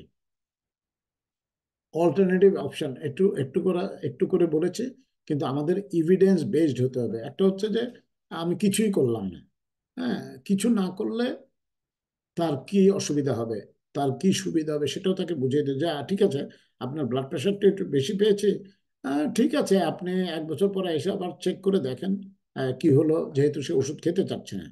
কিন্তু ডু নাথিং করলে তার ব্লাড প্রেশার যে বেড়ে যেতে পারে, এবং ব্লাড প্রেশার বাড়লে তার হার্ট ডিজিজ হতে পারে, তার স্ট্রোক হতে পারে, এই জিনিসটা তার বুঝিয়ে বলতে হবে। অথবা যদি নন ড্রাগ মেজার আছে, ডাক্তার সাহেব আমি ওষুধ খেতে চাই না, ওষুধ না খেয়ে কিছু করা যায় না ব্লাড প্রেশারকে, হ্যাঁ, তাহলে সে অ্যাডভাইস, অথবা ডায়াবেটিসকে সে অ্যাডভাইস দেন, লবণ খাওয়া বন্ধ করেন, সিগারেট খাওয়া বন্ধ করেন, প্রতিদিন এক্সারসাইজ করেন, এই কাজগুলি করেন, এই কাজগুলি করবেন না, ঠিক আছে, আমরা 2 মাস পরে দেখি এটার কোনো ইম্প্যাক্ট হচ্ছে কিনা। 2 মাস পরে দেখা গেলো যে তার ব্লাড প্রেশার সামান্য একটু বেটার হয়েছে, ফাইন, তাহলে আমরা ওই রাস্তাটা কন্টিনিউ করব। 2 মাস পরে আসলো, দেখা গেলো যে না, তার কোনো উন্নতি হয় না, বরঞ্চ ব্লাড প্রেশার আরো বেড়ে গেল। তখন তাকে এই রিডিং গুলি আপনি দেখাতে পারেন যে দেখেছেন, আমরা তো চেষ্টা করলাম কিন্তু হচ্ছে না, ভাই আমার মনে হয় আমাদের ওষুধে যেতে হবে। ওইটা মাথায় রাখবেন। তারপরে কারো ব্যাক পেইন হচ্ছে, ব্যাক পেইনে আমরা কি করি, প্যারাসিটামল দেই, অ্যান্টি ইনফ্লাম অ্যানাসিড গ্রুপের ড্রাগ দেই, কিন্তু এটা না দিয়ে ফিজিওথেরাপিতে পাঠিয়ে দিতে পারি। দেখা যাক ব্যাক পেইনটা একটু বেটার হয় কিনা, না হলে তো ওষুধ তো আমাদের হাতে থাকলোই। এবং পাশ্চাত্য দেশগুলিতে এখন কিন্তু ক্রনিক ডিজিজ হিপনোসিস এবং আকুপাংচার একটা রিকগনাইজড মোডালিটি অফ ট্রিটমেন্ট, যদিও বাংলাদেশে এটা প্রচলন তেমন ভাবে হয় না, আমরা সাসপেক্ট করি যে এটা হবে, এবং সেগুলি দিয়েও আপনার ক্রনিক পেইন বিশেষ করে, তারপরে স্মোকিং সিজেশন, এগুলো কিন্তু আকুপাংচার, হিপনোথেরাপি, ব্যাক পেইন আকুপাংচারে খুব কাজে লাগে। ইভেন স্লিপ অ্যাপনিয়া আকুপাংচারে কাজ হয়, এবং ওয়েস্টার্ন ওয়ার্ল্ডে এটা রিকগনাইজ। এটা হয়তো বাংলাদেশে একসময় চলে আসবে। মানে আমি এই কথাগুলি বললাম এই কারণে যে আমাদের এই মোডালিটিগুলি আমাদের মাথায় রাখতে হবে যে ওষুধের বাইরেও মেডিসিন আছে। মেডিসিন মানে চিকিৎসা শাস্ত্র আছে এবং ওষুধ ছাড়াও চিকিৎসা শাস্ত্র রোল প্লে করতে পারে। আর রেফারেলও করব, এটাও আমার ম্যানেজমেন্টের পার্ট, কারণ আমাকে এক্সপ্লেন করতে হবে যে আমার লিমিটেশন। আমি মানুষের চুল থেকে পায়ের নখ পর্যন্ত সব অর্গান নিয়ে কাজ করি, কিন্তু কোনো একটা অর্গানে আমার স্পেশালাইজেশন নেই। সুতরাং আমাকে এক পর্যায়ে রেফার করতে হতে পারে। নিজে খারাপ ফিল করার কোনো ব্যাপার নেই। আমরা তো অ্যারিথমেটিক করে দেখালাম যে একজন স্পেশালিস্টও 4%, আমি জিপিও 4%। তিনি আমার চেয়ে বেটার বা আমি তার চেয়ে বেটার বা ওয়ার্স বলতে কিছু নাই। আমাদের ক্যাপাবিলিটি ডিফারেন্স, আমাদের লিমিটেশন আছে। একজন আই স্পেশালিস্ট তো কখনো গাইনোকোলজির পেশেন্ট দেখবে না, দেখবে না, সে গাইনোকোলজিস্টের কাছে রেফার করে দেবে। ঠিক তেমন আমিও আমার লিমিটেশন যেখানে শেষ সেখানে আমি স্পেশালিস্টের কাছে রেফার করে দিলাম, অথবা ফিজিওথেরাপিস্ট বা ডায়েটিশিয়ানের কাছে রেফার করে দিলাম। কিন্তু এট দি এন্ড আমি কোঅর্ডিনেট করব, আমি এটার ইনচার্জ। ফলো আপ কেন করতে হবে? কথাগুলি বলেছি, সাইড এফেক্ট হচ্ছে কিনা, তার লিভার ফাংশন কিডনি ফাংশনে ইম্প্যাক্ট হচ্ছে কিনা, তার এই ট্রিটমেন্টটা কন্টিনিউ করতে হবে কিনা, নাকি বন্ধ করে দিতে হবে, মেডিকেশন রেসপন্স করলো কিনা, সেই জন্য ফলো আপটা ইম্পর্টেন্ট। এবং রিভিশন করতে হবে পেশেন্ট ফলো আপে আসলে, যে আমি যে ট্রিটমেন্টটা করলাম তার বাইরে কোনো কিছু ডায়াগনোসিস আছে কিনা। আচ্ছা, এই লোক তো হার্ট অ্যাটাক নিয়ে আসছিল, চেস্ট পেন নিয়ে আসছিল, চেস্ট পেন এখন ঠিক হয়ে গেছে, কিন্তু তার কাশি তো ভালো হচ্ছে না।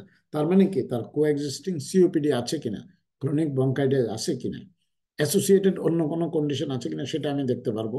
আমি ডায়াগনস্টিক অ্যাপ্রোচটাকে রিভাইজ করতে পারবো, এবং যদি দরকার হয় ম্যানেজমেন্ট স্ট্র্যাটেজিটাকেও আমি চেঞ্জ করতে পারবো। আমরা প্রায় শেষের দিকে চলে আসছি। Back to the case study. যে কেসটা স্টাডি নিয়ে, এটা তো আমরা ইতিমধ্যে এটার উপর আমরা যথেষ্ট দক্ষতা অর্জন করেছি। এই পেশেন্টের ডায়াগনোসিস হচ্ছে অ্যাকিউট এমআই বা অ্যাকিউট করোনারি সিনড্রোম। আমাদের অ্যাপ্রোচের ম্যানেজমেন্টের অ্যাপ্রোচ কি হবে? কেউ একজন বলেন, এই পেশেন্টকে আপনি হলে কি করবেন?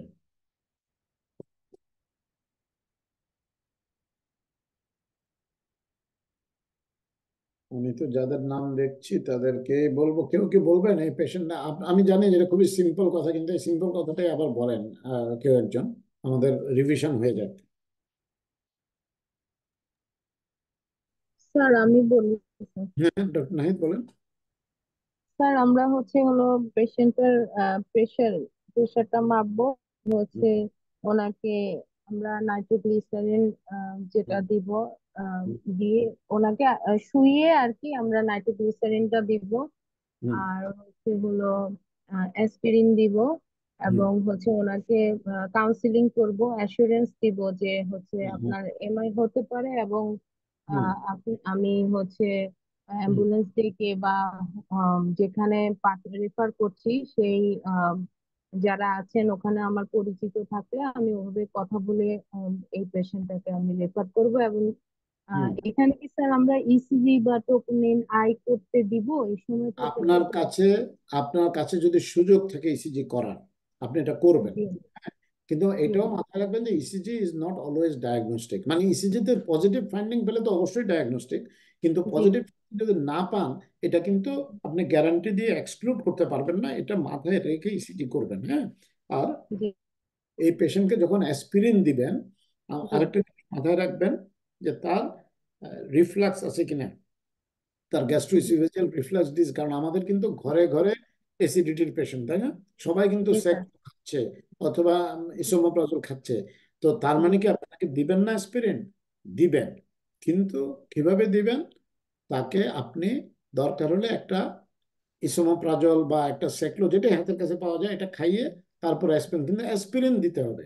এবং জি যদি সম্ভব হয় এবং পেশেন্টের যদি অবস্থা থাকে, তাকে চুষে খেতে বলবেন, তাহলে এটা কুইকলি সার্কুলেশনের মধ্যে যাবে। হুম, জি তাকে চুষে খেতে বলবেন। আর আরেকটা জিনিস, যদি আপনার চেম্বারে অক্সিজেন অ্যাভেলেবল থাকে, তাহলে তাকে অক্সিজেন দেবেন, দিয়ে আপনি তাকে রেফার করার অ্যাম্বুলেন্সের ব্যবস্থা করবেন, বা তার আত্মীয় স্বজনকে বলবেন অ্যাম্বুলেন্স ব্যবস্থা করে নিয়ে যেতে। তাহলে এটা হচ্ছে, এর বাইরে হার্ট অ্যাটাকের অন্য যাবতীয় ম্যানেজমেন্ট এটা আপনার জানার দায়িত্ব না। এটা হচ্ছে সবসময় মনে রাখতে হবে যে আমাদের সময় মানে লিমিটেড, আমাদের ব্রেনের সেল লিমিটেড, আমাদের পৃথিবীর সবকিছু জানা আমাদের পক্ষে সম্ভব না, সবকিছু জানার দরকারও নাই।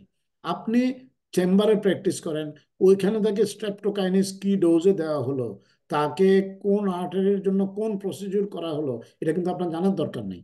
এটা আপনি জানতে গেলে আপনি কিন্তু অর্ডিনারি অপথলমোলজি ম্যানেজমেন্ট জানার সময় পাবেন না। মানে আপনাকে প্রি হসপিটাল এবং পোস্ট হসপিটাল কেয়ারটা জানতে হবে। হসপিটালের ভিতরে কি হয়, কিভাবে তার ফ্লুইড নিড ক্যালকুলেট করতে হয়, একজন ফ্যামিলি ফিজিশিয়ান হিসেবে, একজন জিপি হিসেবে আপনি এটা জানার দরকার নেই। আমাকে জিজ্ঞেস করলে আমিও বলতে পারবো না, কারণ আমি এই প্র্যাকটিস করি না গত 40 বছর। হ্যাঁ, সুতরাং আমার যেটা দায়িত্ব সেটা আমি পুরোপুরি পালন করলাম কিনা সেটাই সবচেয়ে বড় কথা। জি একটা ইন্টারেস্টিং, হ্যাঁ থ্যাংক ইউ, এটাই লাস্ট পেশেন্ট, একটা ইন্টারেস্টিং পেশেন্ট আপনাদের প্রেজেন্ট করে। আমার সব পেশেন্ট কিন্তু রিয়েল লাইফ পেশেন্ট, এগুলো কোনো ইমাজিনারি পেশেন্ট না। এই পেশেন্টটা 59 ইয়ার্স ওল্ড, মেল। এই পেশেন্ট নিজেই ডাক্তার।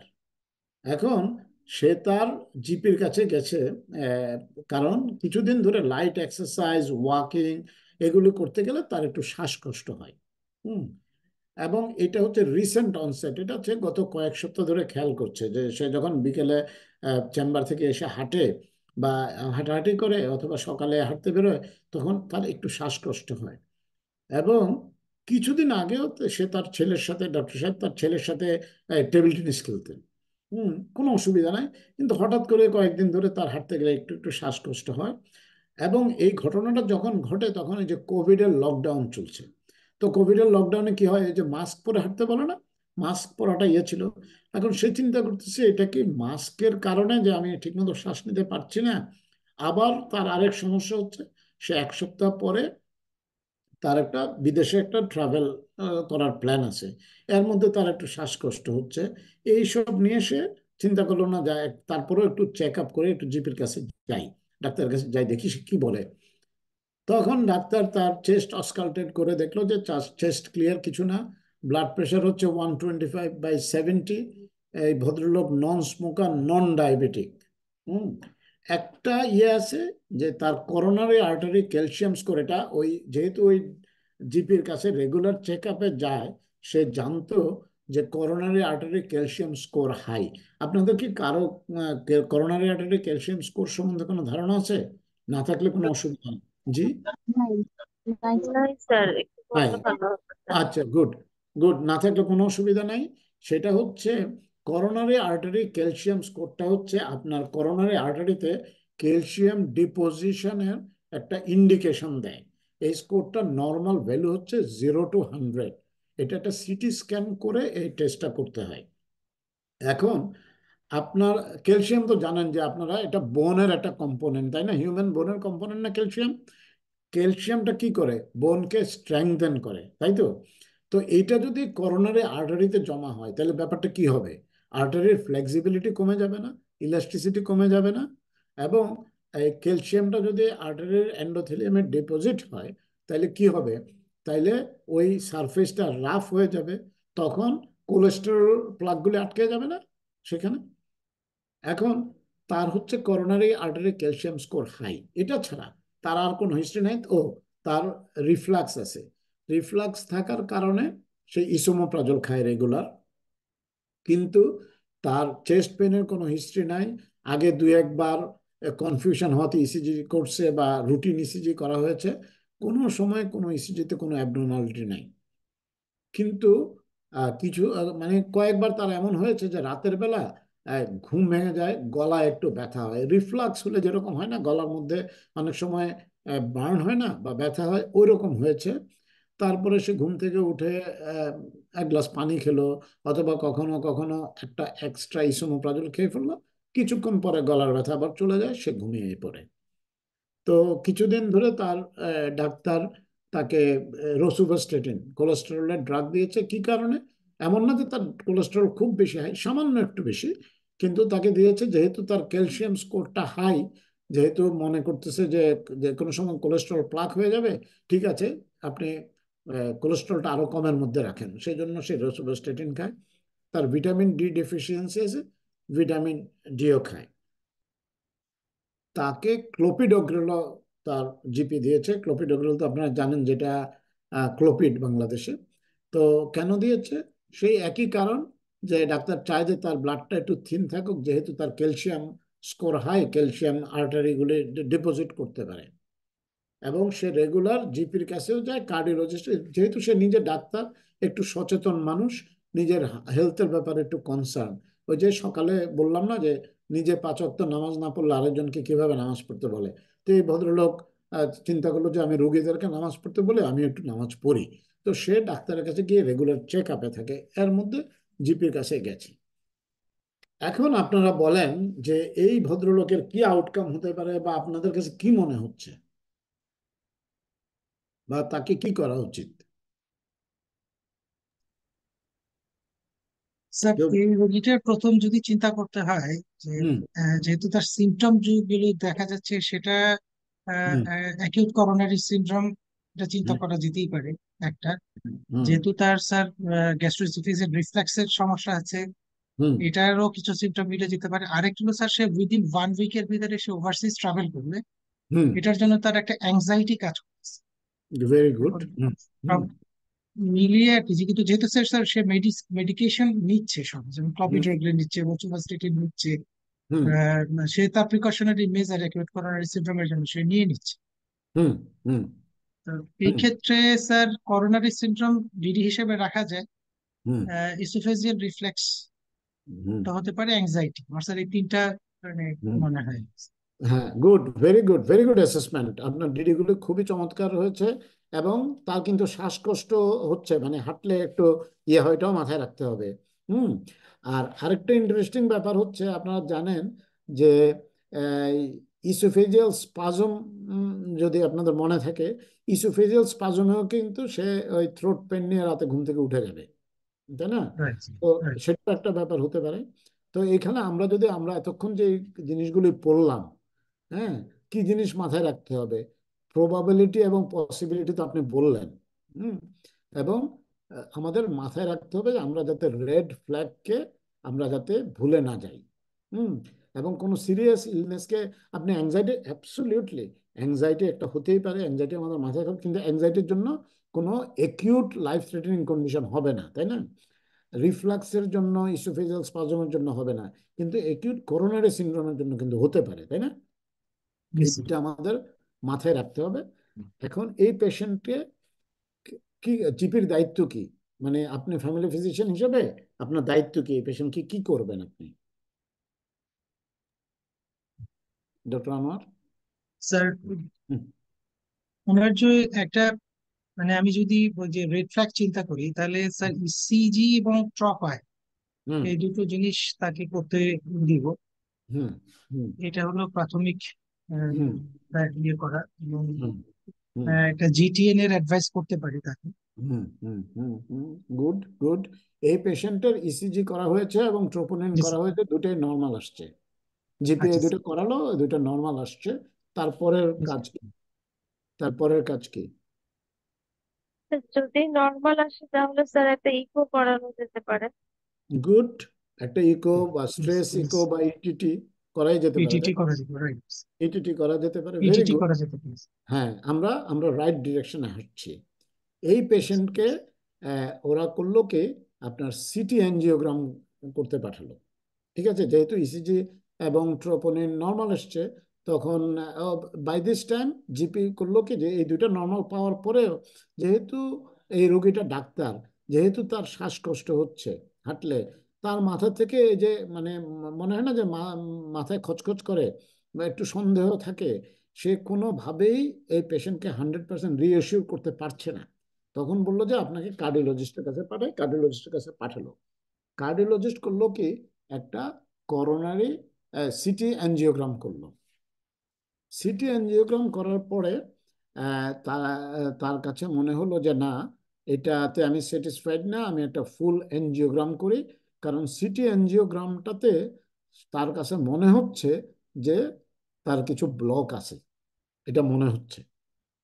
তখন যখন অ্যাঞ্জিওগ্রাম করতে গেছে, তখন আহ, যে অ্যাঞ্জিওগ্রাম করছেন কি বলে, ইন্টারভেনশনাল কার্ডিওলজিস্ট, উনি বলছেন যে ওনাকে বললেন রোগী যে আপনি যদি মনে করেন আমাকে স্ট্যান্ডিং করার দরকার আছে স্ট্যান্ডিং করে দেন, এটার জন্য আমি কনসেন্ট দিয়ে দিলাম স্ট্যান্ডিং করার। এখন তারকে যখন ক্যাথ ল্যাবে নিয়ে এনজিওগ্রাম করছে, করার পরে তো স্ক্রিনে দেখা যায়, ওই রোগী নিজেও দেখছে, because he is a doctor, সে নিজেও দেখছে যে তার 4টা আর্টারিতে longitudinal block, including LAD, right coronary artery সহ আপনার এগুলোতে, এবং আরসিএক্স এ আর ওএম এ 4টা ব্লক, এবং 4টাই লঙ্গিচুডিনাল ব্লক। লঙ্গিচুডিনাল ব্লক বুঝতে পারছেন তো, মানে একটা নির্দিষ্ট জায়গায় না, ব্লকটা লম্বা লম্বি। তার মানে হচ্ছে যিনি ইন্টারভেনশনাল কার্ডিওলজিস্ট তিনি বলছেন যে আপনাকে আমি কোন জায়গায় স্ট্যান্ড করব, কারণ আমি এক জায়গায় করলে ওই আর্টারির অন্য জায়গায় তো ব্লকেজ রয়ে গেল, আপনাকে বাইপাস করা ছাড়া কোনো উপায় নেই। জি বলেন। স্যার বাইপাস করা ছাড়া তখন তো আর উপায় নেই স্যার, অনেকগুলো ব্লক হ্যাঁ, থাকে। অ্যাবসলিউটলি 4টা ব্লক, এর মধ্যে 3টাই মেজর আর্টারি এবং লঙ্গিচুডিনাল ব্লক। এই পেশেন্টের কোয়াড্রুপল বাইপাস হয়েছে এবং পেশেন্ট হ্যাজ রিকভার্ড ওয়েল। তাইলে দেখেন এই ভদ্রলোক, তার সামান্য একটু শ্বাসের কষ্ট হচ্ছিল, তার কিন্তু আর কোনো সিমটম নাই। He is not a diabetic, not hypertensive, তার কোলেস্টেরলও সামান্য একটু বর্ডার লাইন। তার মানে হচ্ছে যে দেখেন আমাদের ইন্ডেক্স অফ সাসপিশনটা কত হাই থাকতে হবে। এখন এই ভদ্রলোক নিজে ডাক্তার বলে হয়তো মানে তার মনের মধ্যে খচখচ করেছে এবং সে এনশিওর করার চেষ্টা করেছে তার 1 সপ্তাহ পরে সে ফ্লাই করবে, তার কিন্তু প্লেনে ওঠার পরে হার্ট অ্যাটাক হতে পারতো, তাই না? এবং তখন তো একটা ডিজাস্টারাস সিচুয়েশন হতো। তার মানে হচ্ছে he is narrowly saved because of high index of suspicion, এবং তার জিপি তাকে সময় মতো কার্ডিওলজিস্ট কাছে পাঠিয়েছে, এবং কার্ডিওলজিস্টও গাফিলতি না করে অ্যানজিওগ্রাম করে এই প্রবলেমটা আইডেন্টিফাই করেছে। তা আমি এটা বোঝাতে চাচ্ছি এই যে বললাম না আগের ক্লাসগুলোতে যে আমাদের বন্ধুরা, আপনাদের বন্ধুরা খুব অল্প বয়সে অনেকে দেখবেন যে in their 40s, in their early 50s, even late 30s-এ হার্ট অ্যাটাকে কিন্তু হুটহাট মারা যাচ্ছে। শুধু হার্ট অ্যাটাক, অন্য যে কোনো কারণে, তার একটাই কারণ যে আমরা মানে আমাদের ইন্ডেক্স অফ সাসপিশনটা আমাদের হাই থাকে না, আমাদের হাই করতে হবে। এই যে আমরা ডায়াগনস্টিক স্ট্র্যাটেজি নিয়ে কথা বললাম এবং ম্যানেজমেন্ট প্ল্যান নিয়ে কথা বললাম, আমরা কিন্তু আসলে সরি আমরা কিন্তু এই জিনিসগুলি সবগুলোই কিন্তু জানি, এমন কিছু নাই আজকে আমরা যেটা আলোচনা করলাম যে একেবারে আমাদের জানার বাইরে, কিন্তু আমরা এটা কোঅর্ডিনেটেড ফ্যাশনে প্র্যাকটিস করি না, আমাদের এটাই শর্টকামিংস। না হয় মানে আমাদের আজকের আলোচনার বিষয়টা হচ্ছে আমাদের মাথায় সব ইনফরমেশনগুলি গিজ গিজ করতে থাকবে, আমরা ইনফরমেশনগুলি প্রসেস করব একটা মাদার বোর্ডের মতো, প্রসেস করে আমরা রাইট জায়গার মধ্যে যে ক্লিক করব। এটাই হচ্ছে আমাদের ডায়াগনস্টিক অ্যান্ড ম্যানেজমেন্ট স্ট্র্যাটেজির বিষয়। এই জিনিসটা আমরা মাথায় রাখবো। তো আশা করি আজকের ক্লাসটা আপনাদের জন্য অল্প হলেও হেল্পফুল হয়েছে। যদি হেল্পফুল হয় তাহলে আমাদের পরিশ্রম বা আমাদের কাজগুলি সাকসেসফুল হবে আর কি। তো যদি কোনো প্রশ্ন থাকে কুইকলি করতে পারেন, 2-4 মিনিট আছে। আর না হয় আমাকে ইমেল করতে পারেন, আমাকে টেক্সট মেসেজ করতে পারেন, এনি ওয়েতে আমাকে অ্যাক্সেস করতে পারবেন।